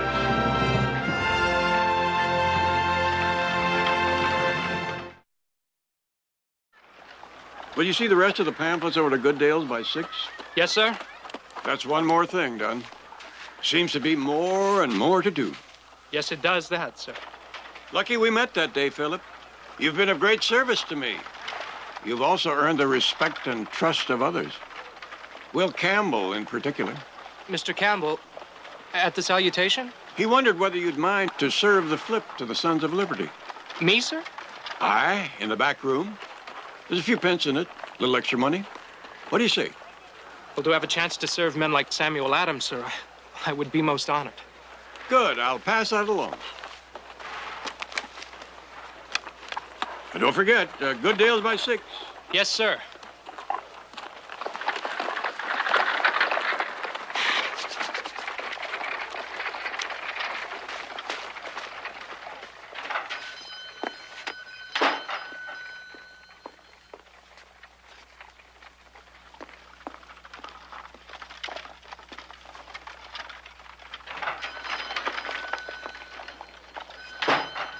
Was that Mr. Reed's driving off?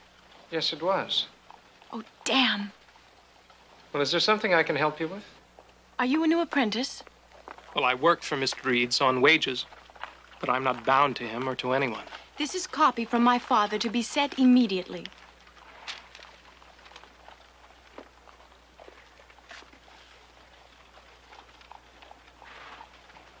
I trust the writing has your approval? Yes, it seems excellent. And I agree with your father's appeal to establish a committee of correspondence, Mistress Ware. Do you? I wasn't aware an ordinary devil approved or disapproved copy. I will pass this material on to Mr. Eads the moment he returns. Good day. Thank you.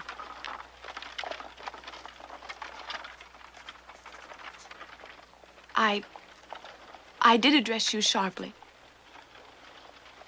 But this article's very important. The matter of Mr. Hancock's reluctance to give his support to Mr. Adams' plan? Yes, I would say that is terribly important. But I'm sure your father's usual fine phrasing will help persuade him.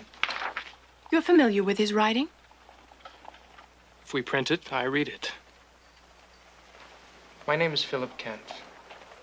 As soon as the material has been proofed, my father would welcome a message to that effect, if you will so notify Mr. Eads. Please. What? If you will so notify Mr. Eads to that effect, please.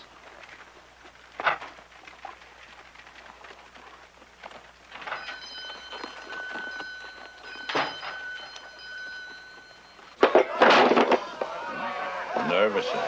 Hi, sir. Well, don't be letting the gentleman inside see that young. Could be mistaken for something else. Sir? If any of the words spoken behind that door were to be repeated, a lot of men's lives could be in jeopardy. And if you seem like the kind of person that might let something slip, so to speak, one of those lives could be your own. Still want to go in? Yes, sir. They must be harnessed together, which is the purpose of the Committee of Correspondence.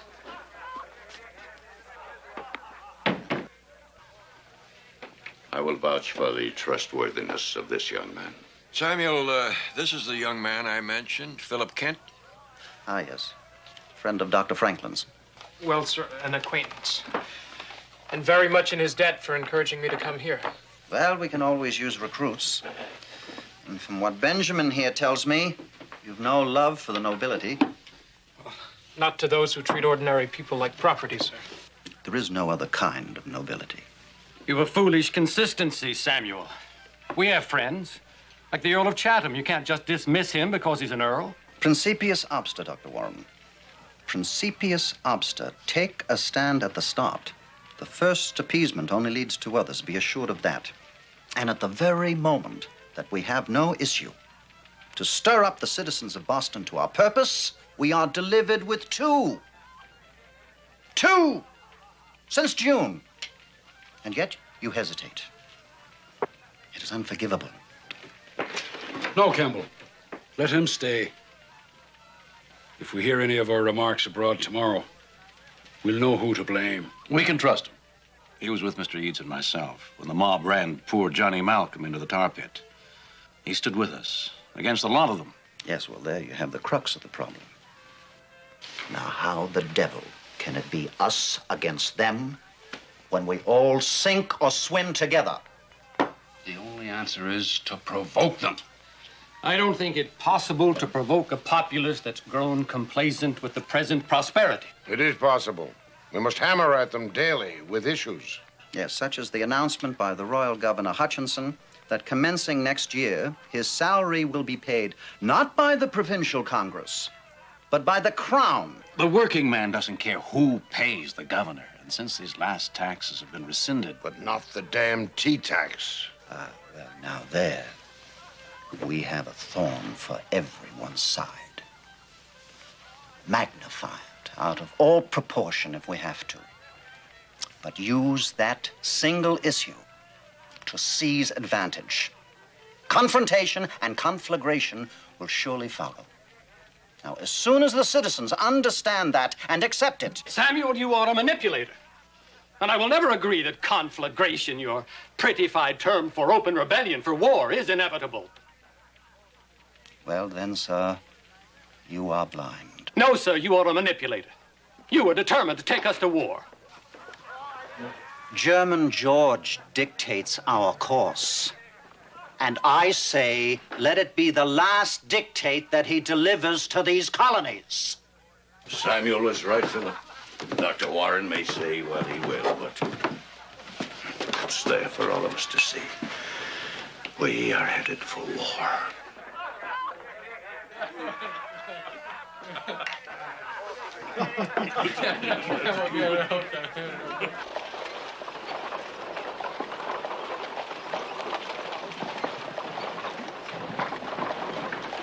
I'm sure it's an inconvenience, Mr. Ware. It is to all of us, particularly to Sergeant London.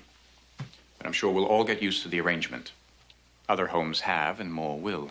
And you do have room to accommodate at least one of us, if anyone does. I'm sure you must know I conduct a goodly portion of my business from my home, though, Captain. I can't be having strangers about while clients are discussing confidences. We are well acquainted with your business, Lawyer Ware, and your political persuasion. But there will be no breach of faith as a result of the sergeant living with you as long as you keep faith with the Crown. And as for strangers, well, perhaps I might put your mind at rest on that score by permitting me to call upon your daughter. It isn't my permission that's needed in that matter, Captain Stark. It's the young lady's. And the granting of that is an impossibility. You have no control over your daughter's behavior, sir. Excuse me. We've a visitor, sir. Oh, it's Mr. Kent from the printing house. Do come in, Mr. Kent. I believe you know my father. Yes, indeed. How do you do, sir? And this is our new house guest, Sergeant Ludmer, was it? London, Mum. House guest? Oh, well, just for a while, Mum. You see... London! Sir! Mr. Ware expects no apology. I'm sure none is owed his servant. Sorry, sir. I only thought to die. See to your quarters and your tongue. Yes, sir. The spare room, Daisy? Yes, ma'am. Follow me. Very nice to meet you, sir. Oh, and you, Sergeant. And this is Captain Sparks. Stark. Yes, I believe we've met before. Congratulations on your promotion, Captain. Your daughter keeps company with mechanics? By preference. Boston is not so large that we will not meet again. Mechanic. My pleasure. Your servant.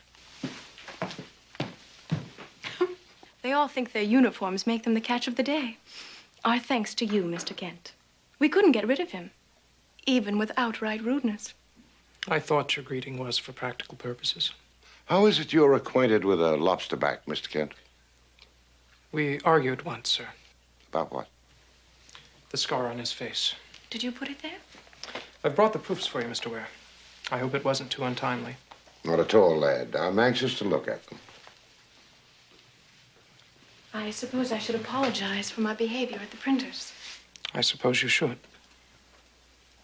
I don't... I accept. Oh, you told the captain that you kept the company of mechanics by preference. And I intend to hold you to your admission. Might I call upon you some Sunday? Perhaps for a walk on the common, or I could rent a boat. It seems I have trapped myself, haven't I? It seems so, Mistress Anne.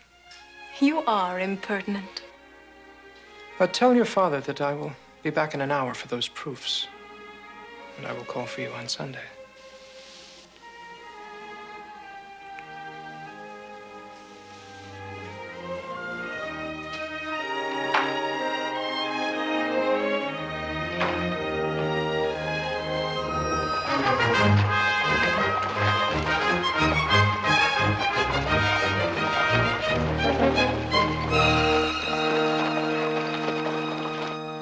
Mr. Eads, have you by chance made the acquaintance of Lawyer Ware's daughter? And Ware? What about her? Oh, I was just wondering. Nice-looking young woman. Inclined to have a sharp tongue. Yes, so I discovered. It's my opinion that Abraham has allowed her too free an access into his library. It's going to take a man with backbone and a large fist to wed and bed that one. She's already past marriageable age, no regular beaus, much to her father's chagrin. I think he fears she may become a spinster. Well, sir, I find it hard to believe that someone isn't courting her. Would you like a wife smarter than you? Well, I never considered it, sir. Oh, by the way, Mr. Eads, would it be possible for you to grant me, say, A small advance on my wages? I find no inhibiting consideration. You want to buy something? Yes, sir. Benjamin, this must be printed up immediately. Outrageous affront to Englishmen's liberties. What's this? Well, it's happened. Rumors are true. Lord North is inviting disaster, and he's giving us precisely what we hoped for. In what manner? With tea. Cutter brought the news this morning. A bill passed in London not a month ago, granting the East India Company a virtual monopoly in the colonial tea trade. Even paying taxes on this sign, the company can undercut the prices of law-abiding Tory merchants. But why would the Crown strike at the merchants? The very heart of the element that supports it. Because they're fools. But they did do it and gave us a weapon to turn even the most loyal followers of the king against him. Now we have an issue with real teeth. And they're going to feel the bite of it. Every man jack of them. I promise you, in a year, perhaps less, we'll have what we wanted. War. Precisely. I think Mr. Adams is right. The people of all the colonies are going to have to make a choice. Whatever happens in Boston is eventually going to happen everywhere. At least some progress is being made. My father says there's a man named Jefferson from Virginia who's as committed as any man to the cause.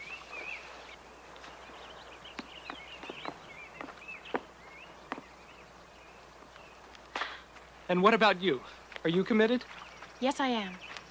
Why? Because of your father? I have other reasons. Meaning? I intend that liberty should apply to me, too.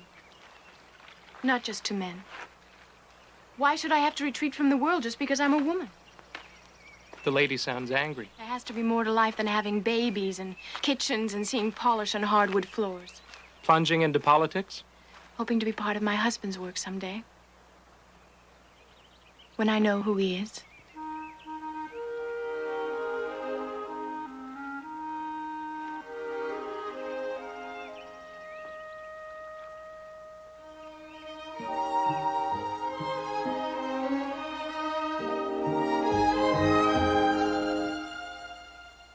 What's the matter? I've loved no man yet, Philip. Not that way.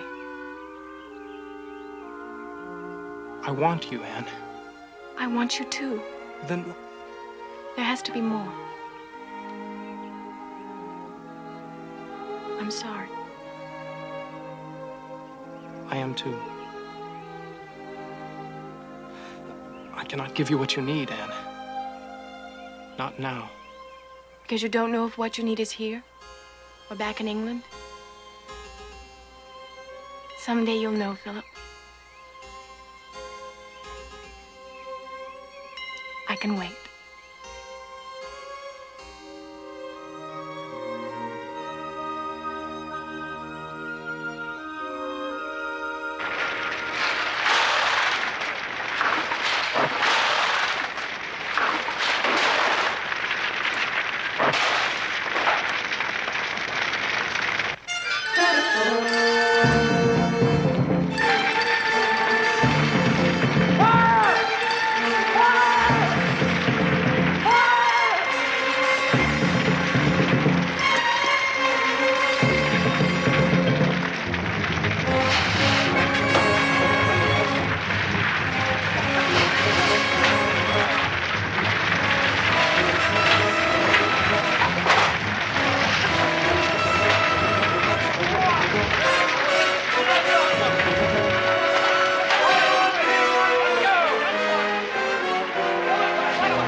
I've been threatened with this more time than I can count. It was the Tories, then. Oh, they're too afraid of the Sons of Liberty to risk after dark villainy. They know they'd likely never get home again.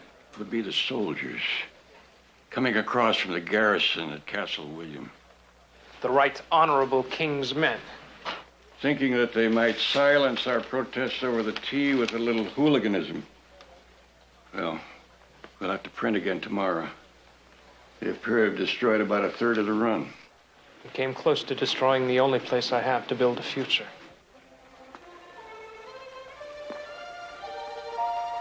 Here.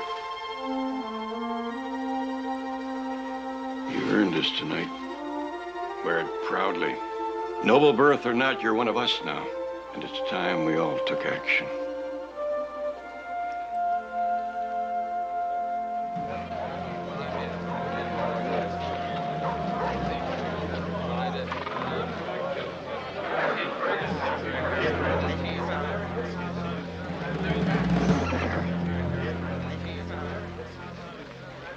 All I can find. There's enough for 10 men here. Well, I do not think blankets and feathers will fool anyone. We're not trying to fool anyone, Philip, but there are men with us who can't afford to risk discovery. Besides, these rags can be shed quickly if we have to run for it. It's Captain Ross. There he is. Quiet. Hear what he says. Captain, have you called upon the governor? I have. And what is his disposition in this matter? His Excellency repeated that he cannot give me a pass to sail from the harbour unless my vessel is cleared from the customs house, with the duty on the tea paid. No! Captain, it is the will of the citizens that your cargo of tea be returned to England. We will not have it on our shore. However, if you do not sail on the next tide, the Crown claims the right to seize your vessel and the tea. Therefore, sir, you must sail. Right! I cannot possibly do so. It would prove my ruin to pay the tax. Well, then it would seem we have but one choice.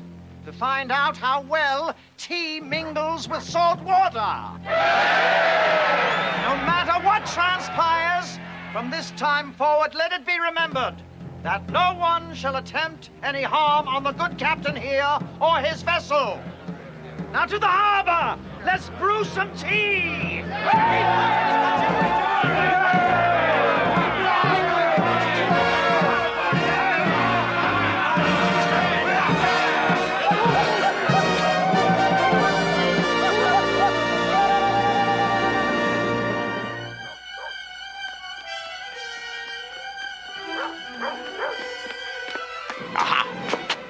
So, did you have a fine evening for your Indian raid?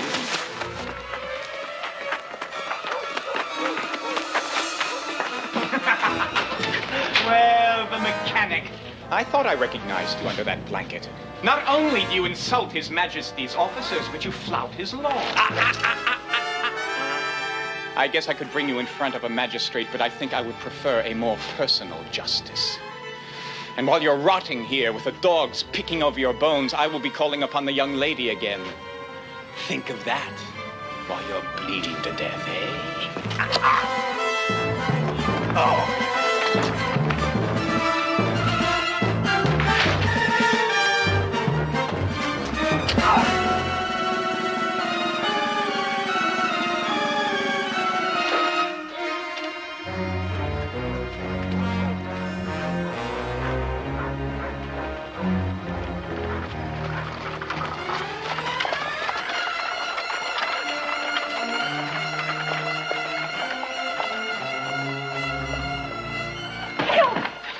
Anne.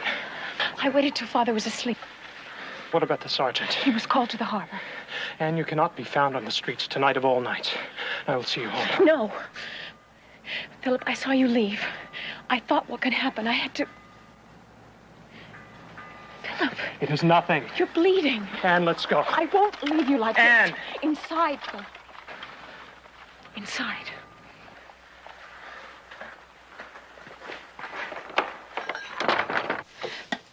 We heard there'd be no trouble at Griffin's Wharf. There wasn't. This is from a knife or a sword. It has no relation to Mr. Adams' tea party. It's just something that happened, and it's over now. Oh, Philip. All I could think about when I saw you leave tonight is how I've been prattling on about the future.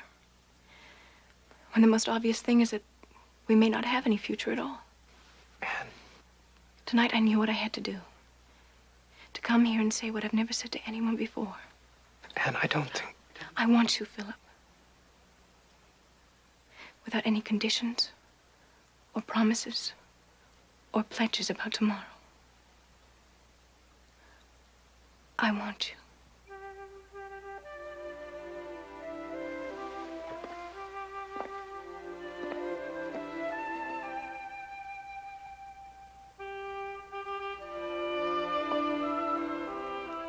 Even if it's only for this one night.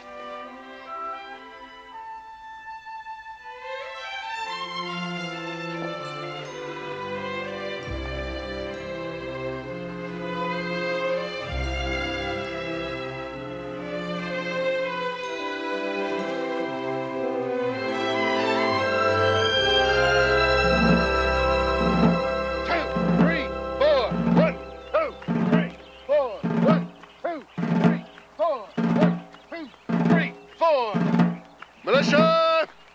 Halt! Right, turn! Present, arms! Ground, arms! The next drill of the 4th Company, Boston Grenadiers, will be Thursday, 4 in the afternoon. Dismissed! Kent. Sir. You take well to the militia. Well, thank you very much, sir. My father was a soldier. This is a reserve company. We have 3 units which we consider front rank. If you'd be interested, I could propose you for one of those. I would consider it a privilege, Colonel Knox. You would, of course, be required to supply yourself with a musket. The current Brown Bess in use by the King's men would do nicely. We're not overly curious how a man acquires a gun so long as he has one, if you follow me. I do indeed, sir. Colonel Knox, your wife sent me with this. It was just posted. Damn them to hell. What is it, sir? New bill just passed Parliament. The province of Massachusetts is to be punished for destroying the tea. As well as for her long and open rebelliousness against Crown authority in general. This bill forbids the loading or unloading of any cargo in Boston Harbor effective June 1st, 1774. We've received reports that the British Naval Squadron is already seeing to the completeness of the blockade. We'll survive. The city can be supplied by land across the neck. New York, the other colonies are sure to help. I pray God you're right. If that's not the case, these intolerable acts will mean the end of Boston. The end? On the contrary. Do you know what the outcome will be if the ministers continue to make laws to punish us? Do you know where the road will lead? Armed resistance. More than that. United resistance. And then? Independence.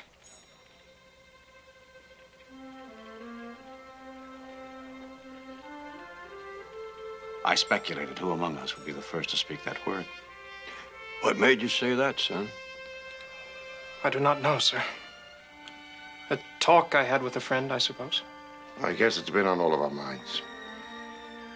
I suppose it's been on Samuel's mind the longest, eh, Sam? It has. And I will accept nothing less. It is not as much as Samuel or Dr. W. or indeed myself would have wished. On the other hand, to be here in Philadelphia, to be among the delegates who foregather at City Tavern at nightfall, and to hear such gentlemen as the very respected Colonel Washington of Virginia voice the same concerns as the men of Boston. That, my dearest daughter, is an experience not capable of being fully described, only savored in the proud heart. Your father's a good man. You must be proud he was chosen. Yes, I am. And so is he. Does he say when he might return? No. Thankfully. As much as I miss him, I think I'd miss this time alone more. We'd best get back. In time.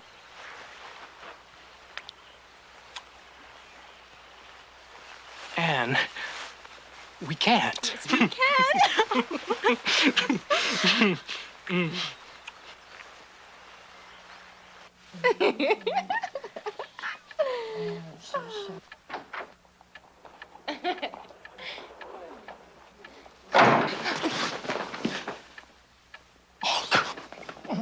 Daisy? Miss Anne? Miss Anne? Oh. Don't think ill of Daisy, Mistress Ware, or you, Mr. Kent, sir. It was me who made her. George! I mean... It's all right, Daisy, it's all right. I just don't know what got into her, sir. I mean, into me. I took complete advantage of the poor girl. Oh, Daisy, please forgive me. Please forgive me. George, get up. Oh, yes. Oh, yes, my love. Oh, I'm sorry, love.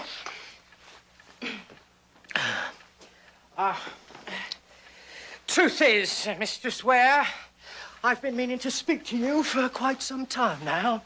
If I could speak in confidence. Well, of course you can, Sergeant. That's it. The sergeant part. That's what's wrong. What's between us. This blasted army. I'm going to leave it. You know, it's treason to talk that way. I'm not talking about resigning. Desertion?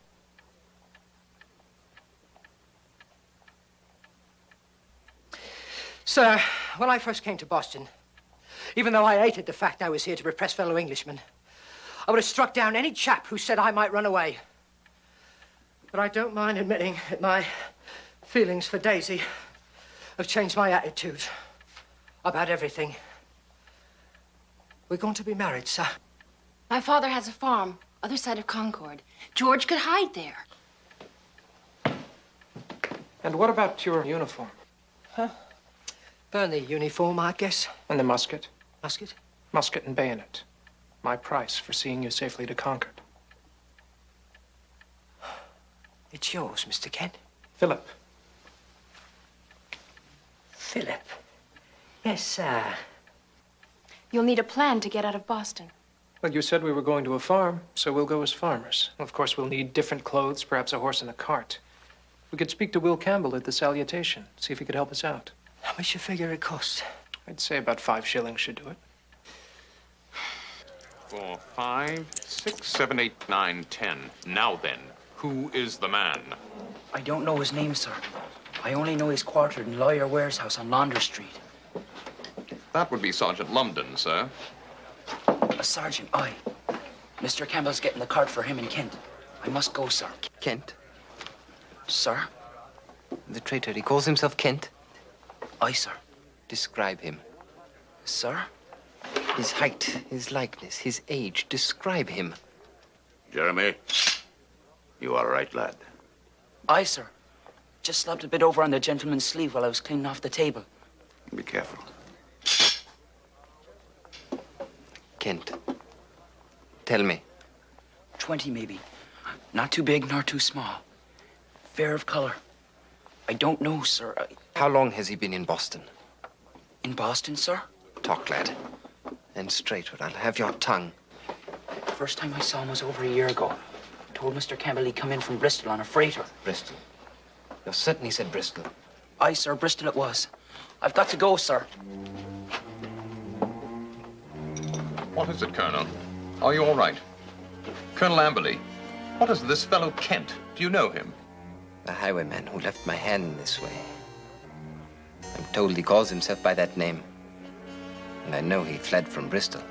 Oh, by God, we shall bring him in, then. No need, Major. I can take him alone. What if the deserter is with him? I said I'll deal with it alone, Major. As you wish, sir. It's time. It's time that both our troops and the citizens of Boston learn the price of betrayal. I intend this incident to become a lesson. And I shall teach it personally.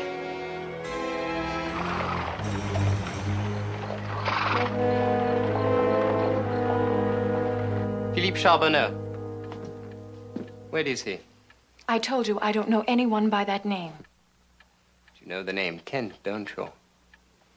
Philip Kent. Get out. Oh, is he your lover? He has a way with women, I'm told. My wife was his lover once. Did he tell you about her? You're hurting me. And your Frenchman never hurts you? Strange. At least he told me he hurt her. Very deeply, she said, by leaving her after he'd known her pleasure.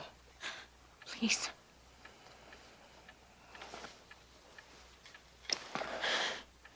Now, where is he?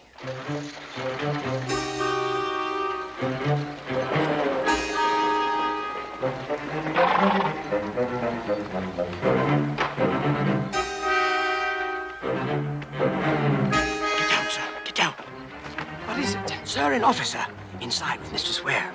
Daisy saw him coming up. I run out the back to hide. They know. They know. Mr. Campbell would never tell anyone.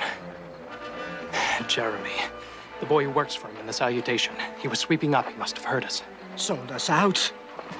George, wait. Wait. Stay here.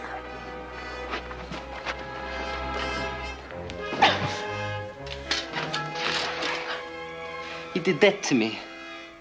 And he took Alicia while she was betrothed to me. What do you think I'll do to him? My father... Your father will do nothing. The general staff knows how this house is used to hatch treason.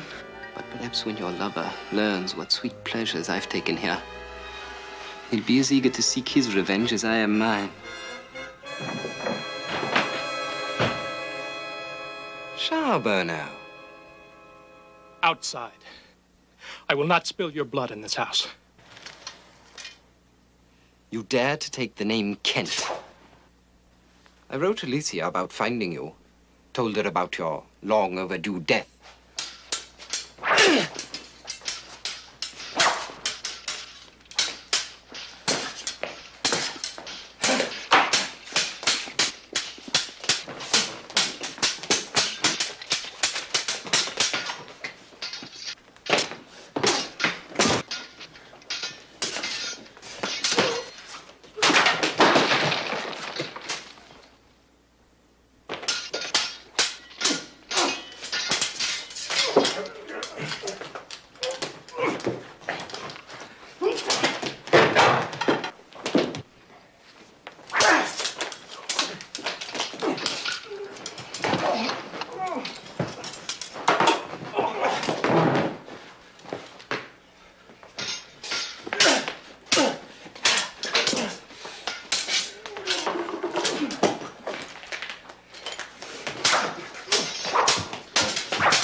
I'm sorry.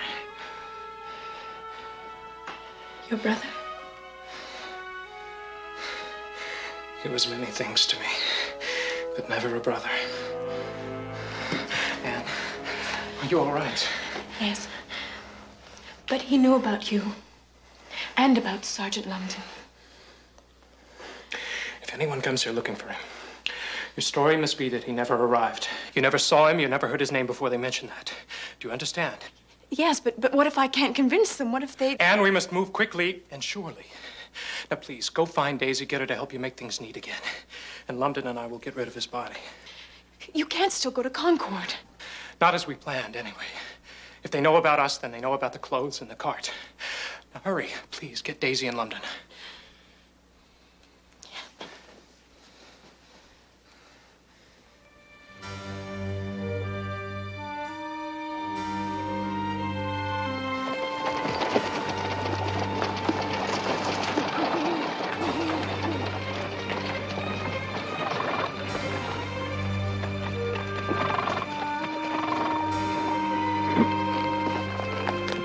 George, hurry. I just saw some soldiers a ways back.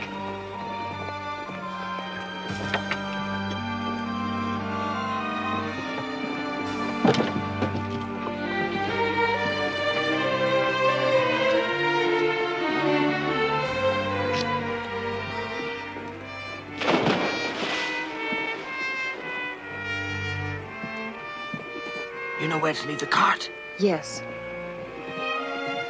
Mr. Kent, it mustn't tarry.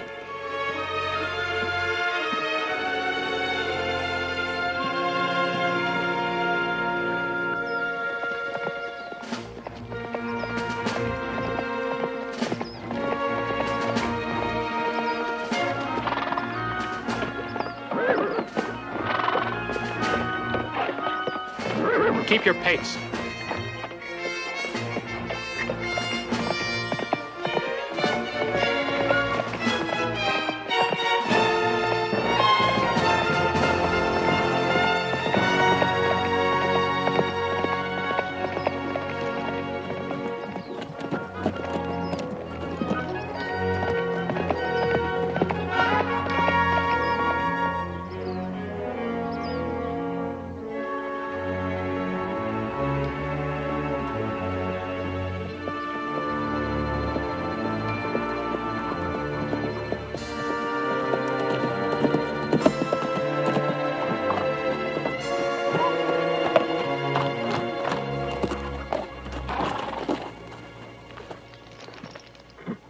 Well, everything tallies. This must be it. I wish Daisy'd give me some kind of token, something your father would recognize as hers. Word that she is safe is all you'll need to hear.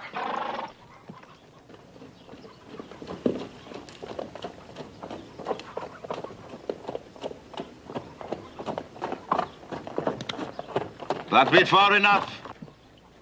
We are friends. Not by the coats on your backs. I knew it.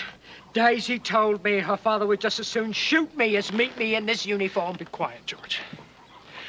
The coats are borrowed, friend. We come from Boston. From Daisy O'Brien. Mind whose name rolls off your tongue so lightly in her father's presence, Major. I don't give a tinker's damn about your rank or about the crown you bought it from. You were asked to state your business. Well, state it and be gone with you. Mr. O'Brien, we are not at all what we seem, sir. Our real clothes are in Mr. London's You were pack. told to stand fast. Sir, look, this tear and the stain. I have no wound, sir, because the uniform is not mine. To what end do you wear it, then? Well, to seek shelter, sir. And Daisy told us we'd be safe here. Oh, well, and this, sir.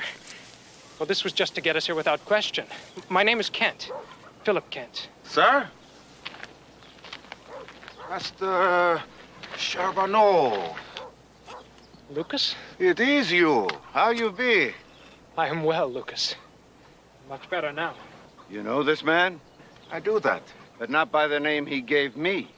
No, sir, but then I've had more than one name myself. But this man and I, we had one grand time on the Bristol Road about 2 years ago, sir.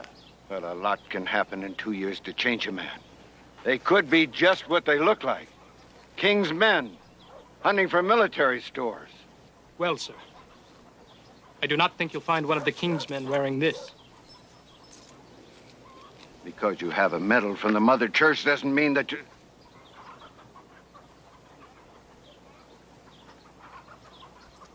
The Liberty Tree. You're one of the Boston band? I am. Could be stolen.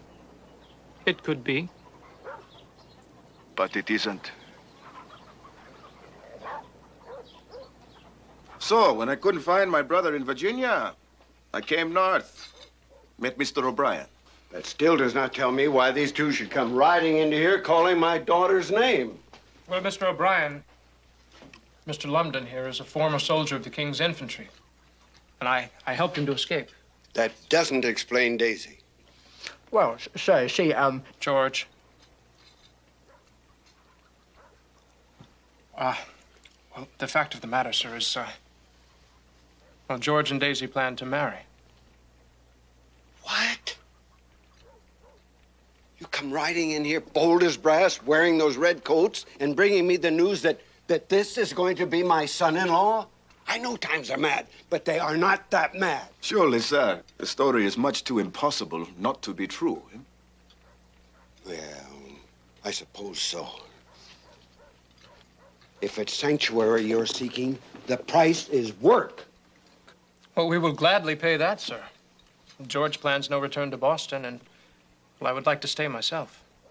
That is, if I may. Trouble with the crown? There may be warrants for my arrest. It, wouldn't have anything to do with that coat you borrowed and those stains on it, would it? Yes, sir. Well, then why didn't you say so, lad? That's the best recommendation you could have. You're in excellent company. Do you know they tell me that even men like Johnny Hancock and Sam Adams, their life is not worth a shilling if they linger too many more days in Boston? You know that? Well, the fact is, we've been hearing that they might be headed this way. In your footsteps, as it were, sir. A true son of liberty has mustered into the militia. Hasn't he? Well, indeed I have, sir. The Boston Grenadiers under Captain Knox. Well, then, since you're going to be staying, we must see that you get into Jim Baird's company right away. Concord needs every man in its militia that it can get. Besides, we can use these coats for target practice, huh? Eat. Go on. Eat, boys. All militia companies are hereby put on notice. The Provincial Congress has resolved that any troop movement from Boston by the British to the number of 500 men shall be considered grounds for mobilization to a war-ready state. Now, there can be little doubt that we are but weeks away from war. Our alarm system using mounted couriers and church bells has been established. I consider you men ready to march at a moment's notice. Now, any of you not ready in heart and mind to accept open confrontation with His Majesty's Grenadiers, had best tell me now.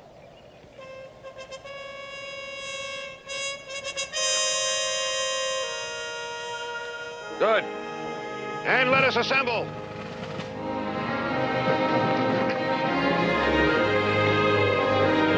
Philip! Great news! Daisy's arrived from Boston. You big lummox, what a van. She's here too. At Wright's Tavern in Concord. They've taken rooms, her and her father. Everyone's fled Boston. Everyone.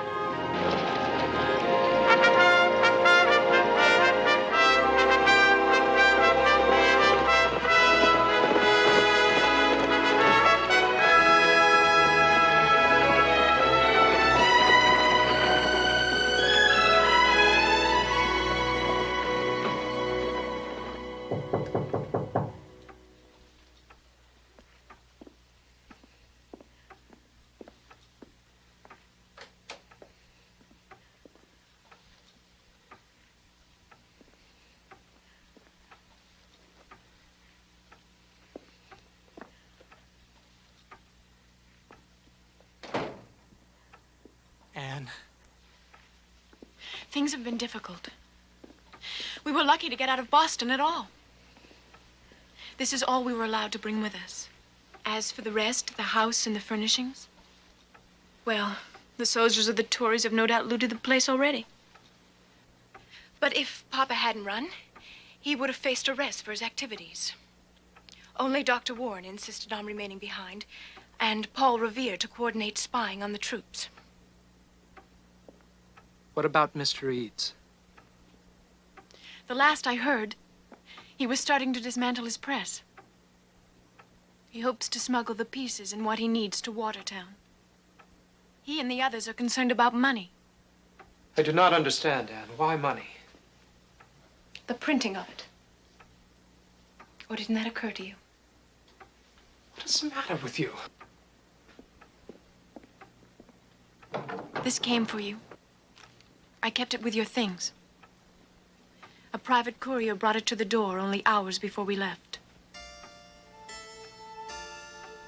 I shouldn't have opened it, but under the circumstances. It's from his wife. Alicia? She wants you to come to her. In Philadelphia. She says it's urgent. Anne, I have no interest in anything she might have to say, urgent or otherwise. I have no reason to see her. How do you know? Because anything between us is dead now. If you lay with her, Philip, if you shared her bed, How do you know there isn't something very much alive between the two of you? A child? Your father had a bastard, why not you? Does she say that? No, but you don't deny it's possible. You don't deny you took her the way he said you did. Why, Philip? Because you had to have everything that belonged to him? Because you had to prove you were his equal? Anne, please. It's always been with you, hasn't it? That need is what kept you from ever finding me good enough to share a life with. You still want all those dreams your mother spun for you. You want to be a nobleman. To have what they have, possess what they possess. Anne, stop it. It's true. Admit it. You want everything your brother had. Even his wife. You are going. And I've gone through most of my life not knowing who I am. Not who I really am, or where I fit into this world. But if I fathered a child, that child will never know the doubts that I have known. What if I told you? What? Nothing. Safe journey?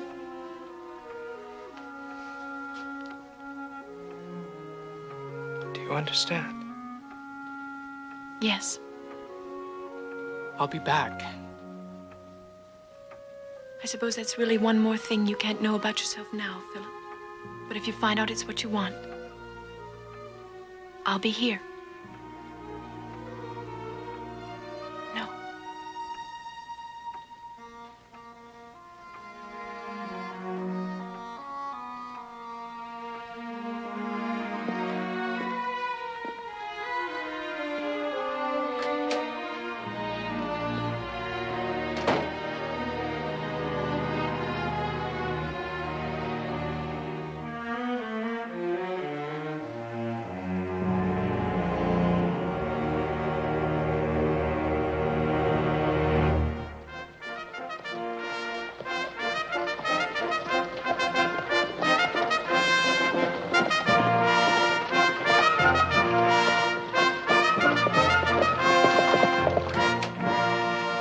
Mr. Kent, view of the park, wood for the fire, bedroom adjacent, and a private bath.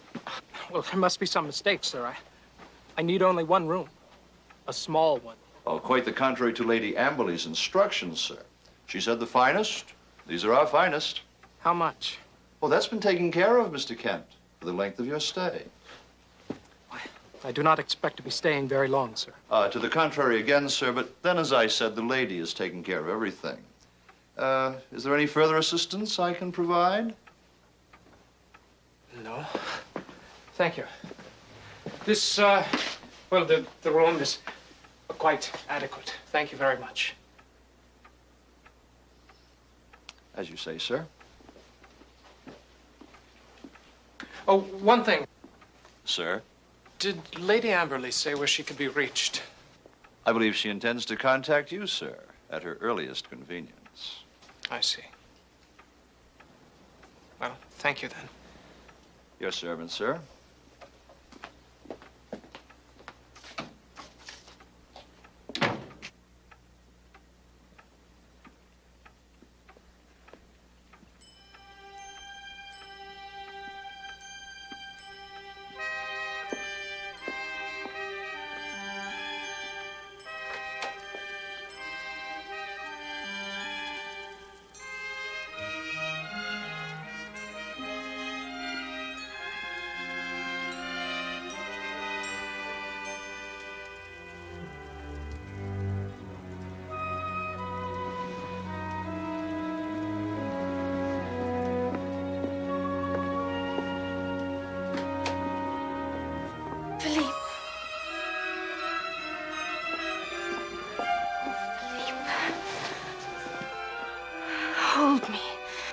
Hold me.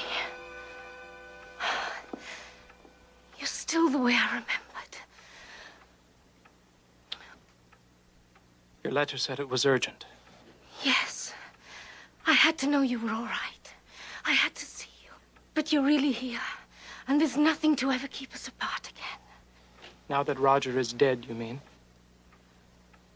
You know? Well, apparently, there is something you do not know.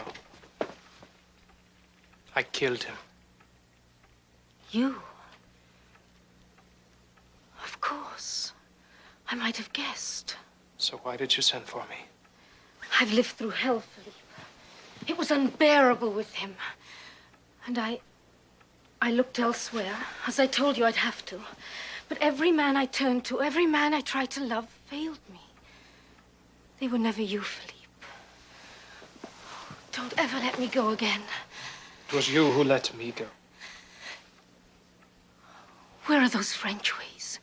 You haven't even told me you've missed me a little. There is something I must ask you. Have there been children? Children? No. Why? Is that it? You thought I'd borne you a child? No, Philippe. You fathered no children yet. At least not that I know of. But then, of course, you must have had other relationships since we were last together. Is there anyone in particular? Yes, there is. Oh? In Boston? She is waiting for me now. Well, when it comes to waiting, Master Frenchman, I'm at the head of the line. And I demand my turn to sway your persuasions. Now. Alicia. Tell me you've forgotten how it was. Tell me. Tell me. No, Alicia. No, I have not forgotten.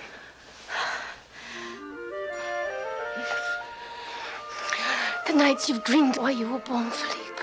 You should have known you were born to share my bed. Alicia. All the dreams you've ever had, all the things you've ever wanted.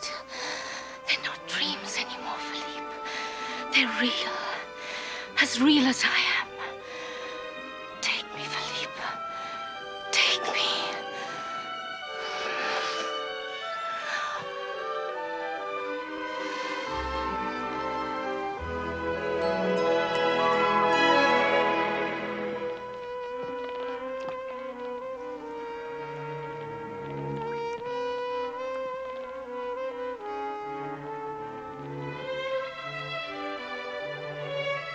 What?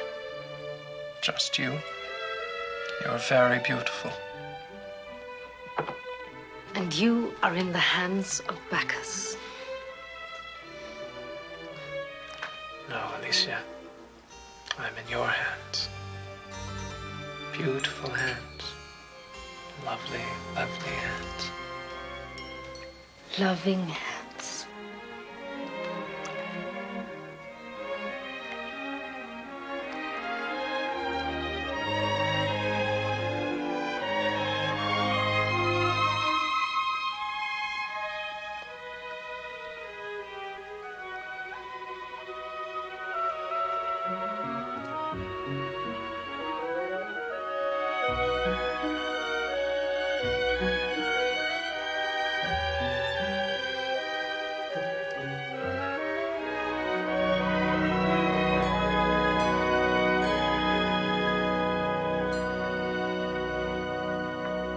Yes, and one in that also. Oh, yes, ma'am.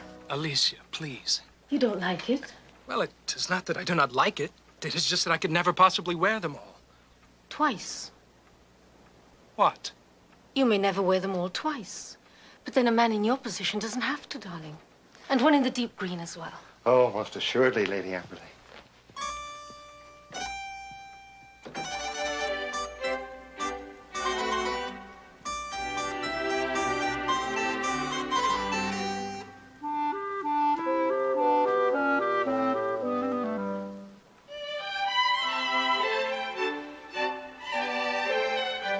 Stunning. Absolutely stunning. Here. No. Just a look. Alicia, no. Please.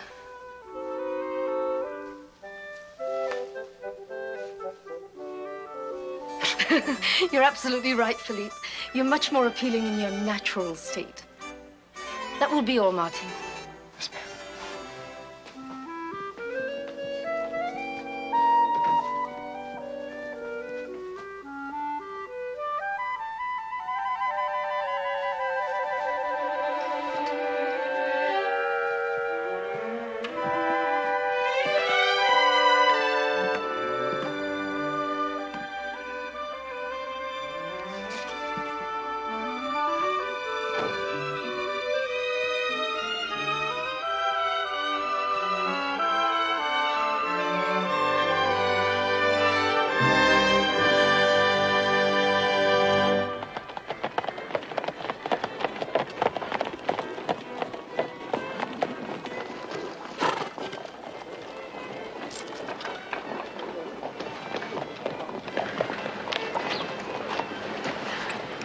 You go ahead and sign.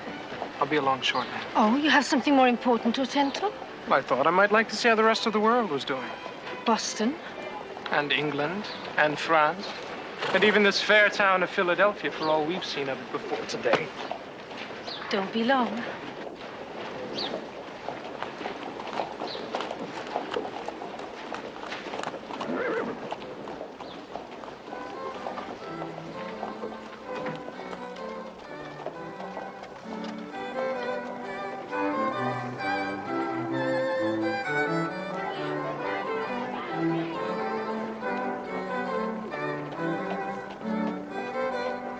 I beg your pardon, sir.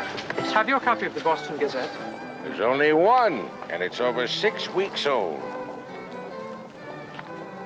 I believe we are acquainted, are we not? Well, Dr. Franklin, warmest greetings to you, sir. Well, you're looking splendid, Master Charbonneau. Quite splendid indeed. Thank you very much, sir. Can the printing trade be doing so well by you in such a short time? Well, I have had a bit of good fortune of late. It would appear, Monsieur Charbonneau, it would appear. If you tell me that my letter of introduction admitted you to so fine a position as your tailor would indicate, I may be of a mind to go home and write one for myself. Well, your letter was very much appreciated, sir, as I trust you know. Oh, by the way, I've taken a name, an American name here. Philip Kent. Kent, huh? Philip Kent. Yes, has a good Yankee ring to it. Am I to presume, then, that you've decided to take up residence here in Philadelphia? No, sir, in Boston. Well, that is until recently. As you know, the situation there has been rather uncertain. And the man I was working for, he's now relocating. A Mr. Eads, of Eads and Gill. My, Ben Eads at that. Then you are just the young man I want to see. I've been thumbing through the pages of this Gazette, but as I said before, it's 6 weeks old. How long since you left? Less than 3 weeks, sir. Oh, then will you walk a while with me? I've had no news from Boston but rumors of late, and I want to see how things stand. I would be most honored, sir. Good. Come, let us walk, eh?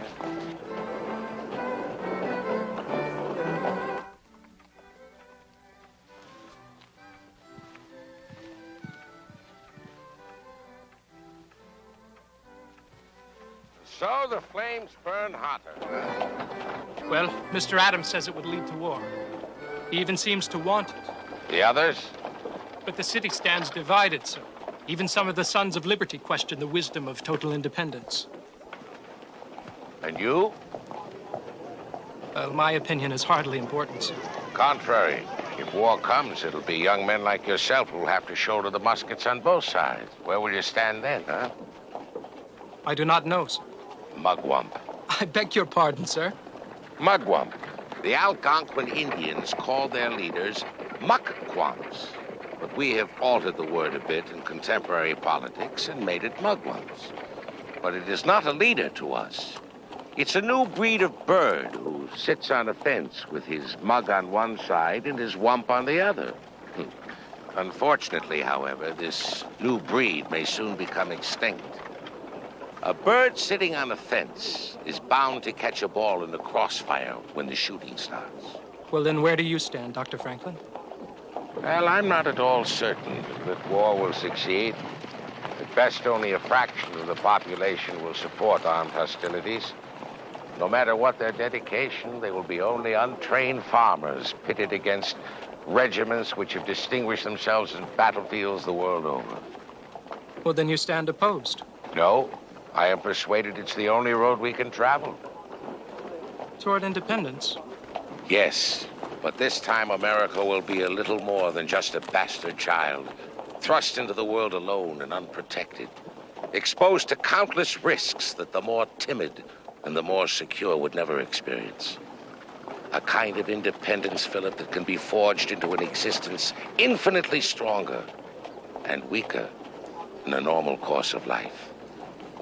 Yes, I think I can understand that, sir. I am a bastard myself. I know. That is one of the reasons I counseled you to come to America. We are all bastards here, Philip. Of English blood, but denied our heritage by a crown who refuses to recognize us as her rightful sons. If only someone in German George's court would stand up to him. But they won't do it. Not North, not Dartmouth, not Kentland. Well, what's the matter, lad? You're white as ashes. You said Kentland? Yes, James Amberley, the Duke of Kentland. He's the Assistant Secretary for Overseas Affairs. Yes, I know who he is, sir. But you say he's alive? Well, I can't speak for today, but he certainly was when I sailed. We spoke outside the House of Lords. But they told us he died, sir. They said he was dead.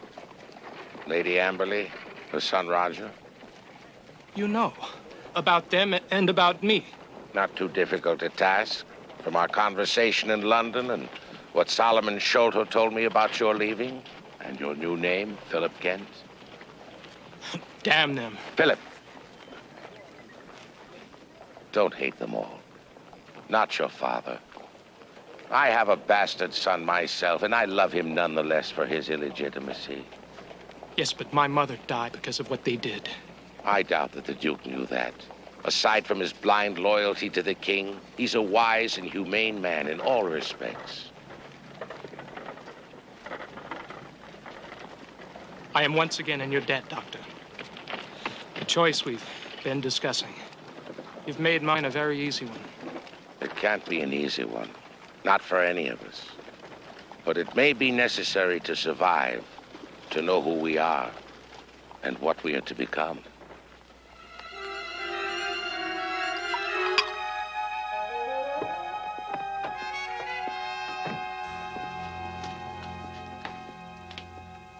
And how goes the world with which you were so concerned? A bit troubled. It needn't trouble us. You're very beautiful, Alicia. Flattery, my lord, leads to who knows what. You're truly an incredible woman. I warn you, sir. A tongue like that makes a woman all too vulnerable. Philippe. Philip. Yes, Philip. My Philip. Was it as easy the first time, Alicia? What? The wreaths at the door of Kentland, the shocked looks of the servants, the pretended show of grief. Was it as easy to buy all of that as it's been to buy me? Philippe. Philip. All of this, Alicia. These rooms, the clothes, the satin quilts, the wine, the smell of your perfume. All this time with a woman so warm and willing that I could not possibly think of anything or anyone but her. This is a world I've never known, Alicia. A very, very powerful world. Wealth and title. They can buy anything, can they not? Or at least blind those of us who have never had them to the truth. You spoke of Kentland. Of the Duke's death. Yes, I did. Then you found out. Yes, Alicia. I finally found out. Oh, I'm so glad. I didn't know how to ever tell you what happened, how it happened. And you don't hate me. Hate you. All of the pieces of my life have finally fallen into place. Now, how could I possibly hate you for helping that to happen? Oh, my darling, I was so frightened, so afraid you wouldn't understand. Understand? Alicia. Of course I understand. Then we can go to London tomorrow, together with the letter. The letter? From your father. The proof that his estate is rightfully yours. My father would never honor that letter now, Alicia. Not when he learns how Roger died. He doesn't have to know that. You mean he is as easily deceived as I have been? Well, perhaps that is more proof in our relation than the letter would have been anyway. You don't have it. We still have each other, Alicia. You've destroyed it? It nearly destroyed me. Philippe, tell me the truth. The truth.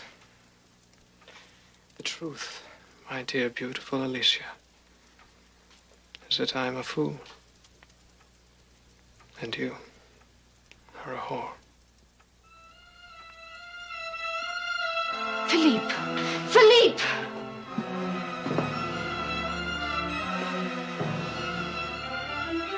Philip.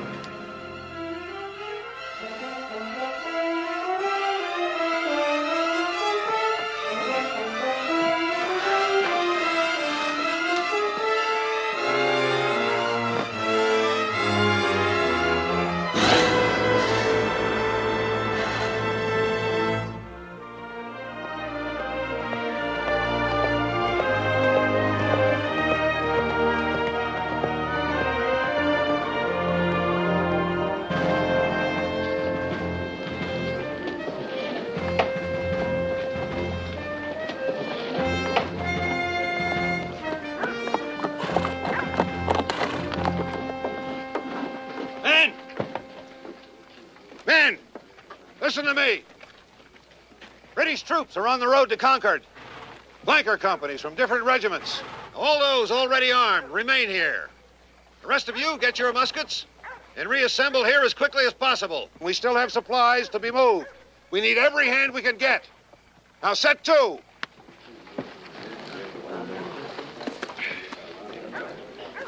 Kent. Sir. You'll be going out to fetch your musket? Aye, sir. Good. I need someone to stop at every farm along the North Road. Make sure all have heard the bells. Speed them on the way. I can count on you?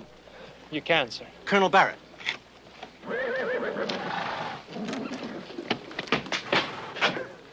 I thought that was you. So you're back from Philadelphia? Yes, sir. Is Anne inside?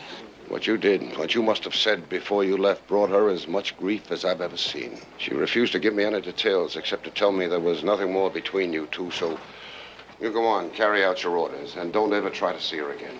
Mr. Ware. I said leave her be! She wanted to protect you. But I remember her mother this way. That white look on her face, the spells of weakness in the morning. Anne is with child?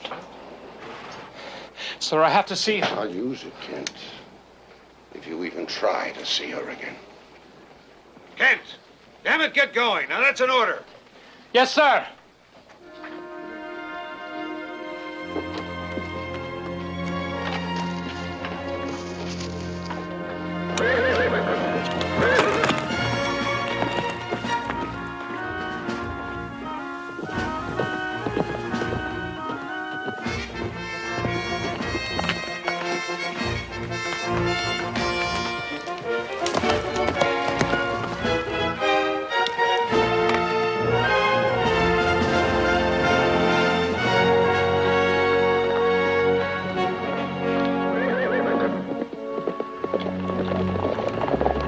Whoa, grab those reins.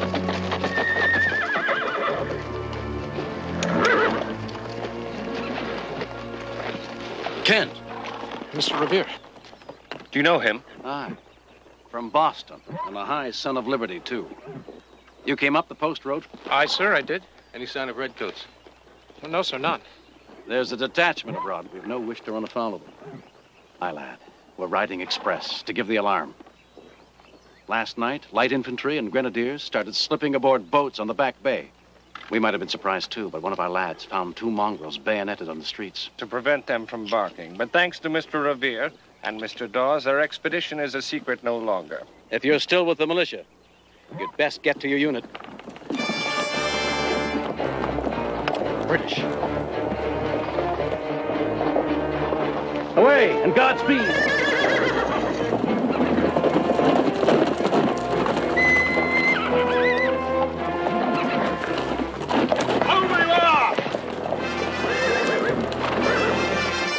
Stand fast! Good day, gentlemen. May we crave your names? Paul Revere from Boston. Here. Gentlemen, we have made a fortunate catch. And who are your friends, sir? They may speak or not as they choose. They bloody well better speak or we'll blow their damned heads off. Dr. Prescott of Concord. Dawes of Boston. Kent, Boston. Kent. There's a warrant out on this one. Aiding a deserter and suspicion of murder. Follow us across the draw, sir. And Mr. Revere, we have heard of your excellent horsemanship. So you'll take your hands off your reins and let your horse walk.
Here we are off to fight against the Crown, and we're leaving a Tommy to care for the farm.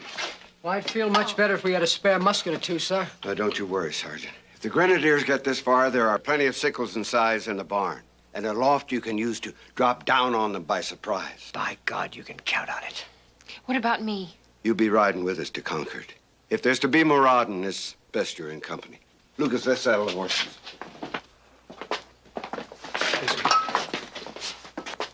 I tried to see Anne in the village, but her father would not permit it. Tell me truthfully, Daisy. Is she with child? Yes, sir. I'm sure it's true. Will you give her a message for me? I'll try, sir. In case we do not return, tell her that she has my love. Yes, sir. God bless you, sir. Thank you, Daisy. Oh, and thank you for bringing my things.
Sir, what you do there? I'm buying my freedom, Lucas. Sir?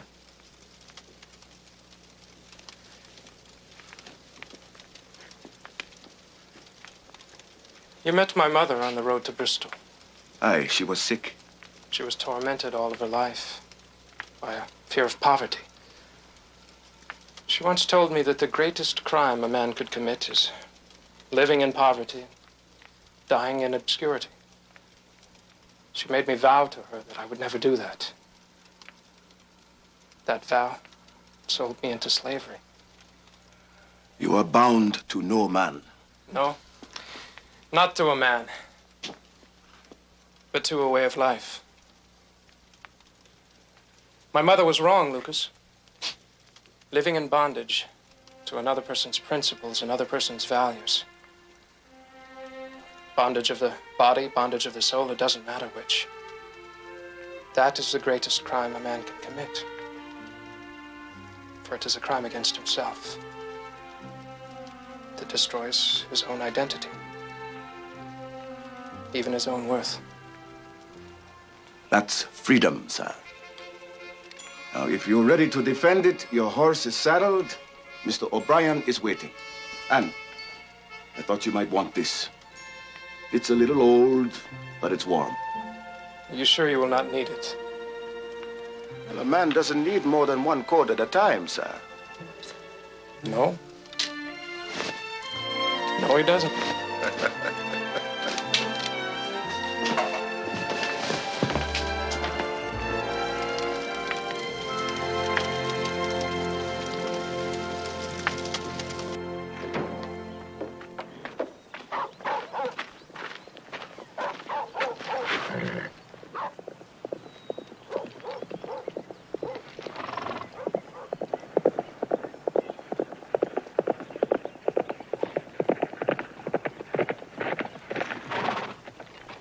The Redcoats are at Concord.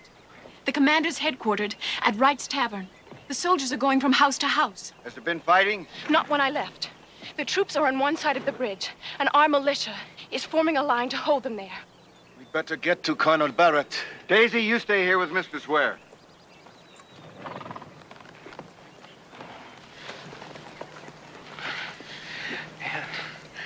Annie, I tried to see you. My father told me.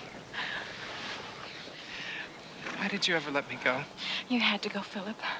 But oh, how I prayed you'd come back. Why didn't you tell me about the baby? I almost did. But I couldn't use that to hold you. Anne, I love you.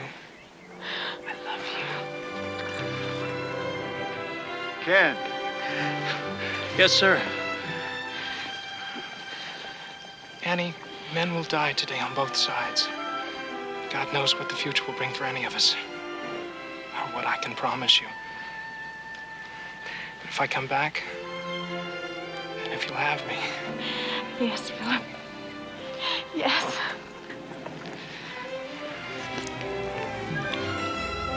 Sir.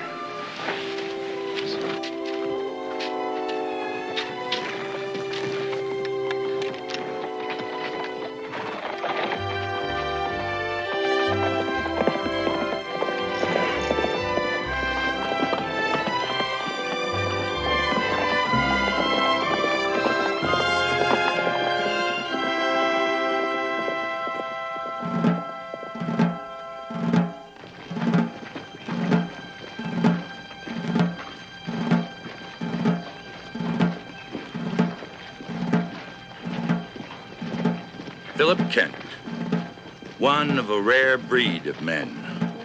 Men who were free-spirited individuals who called themselves Americans and marched together to create a nation that would guarantee life, liberty, and the pursuit of happiness.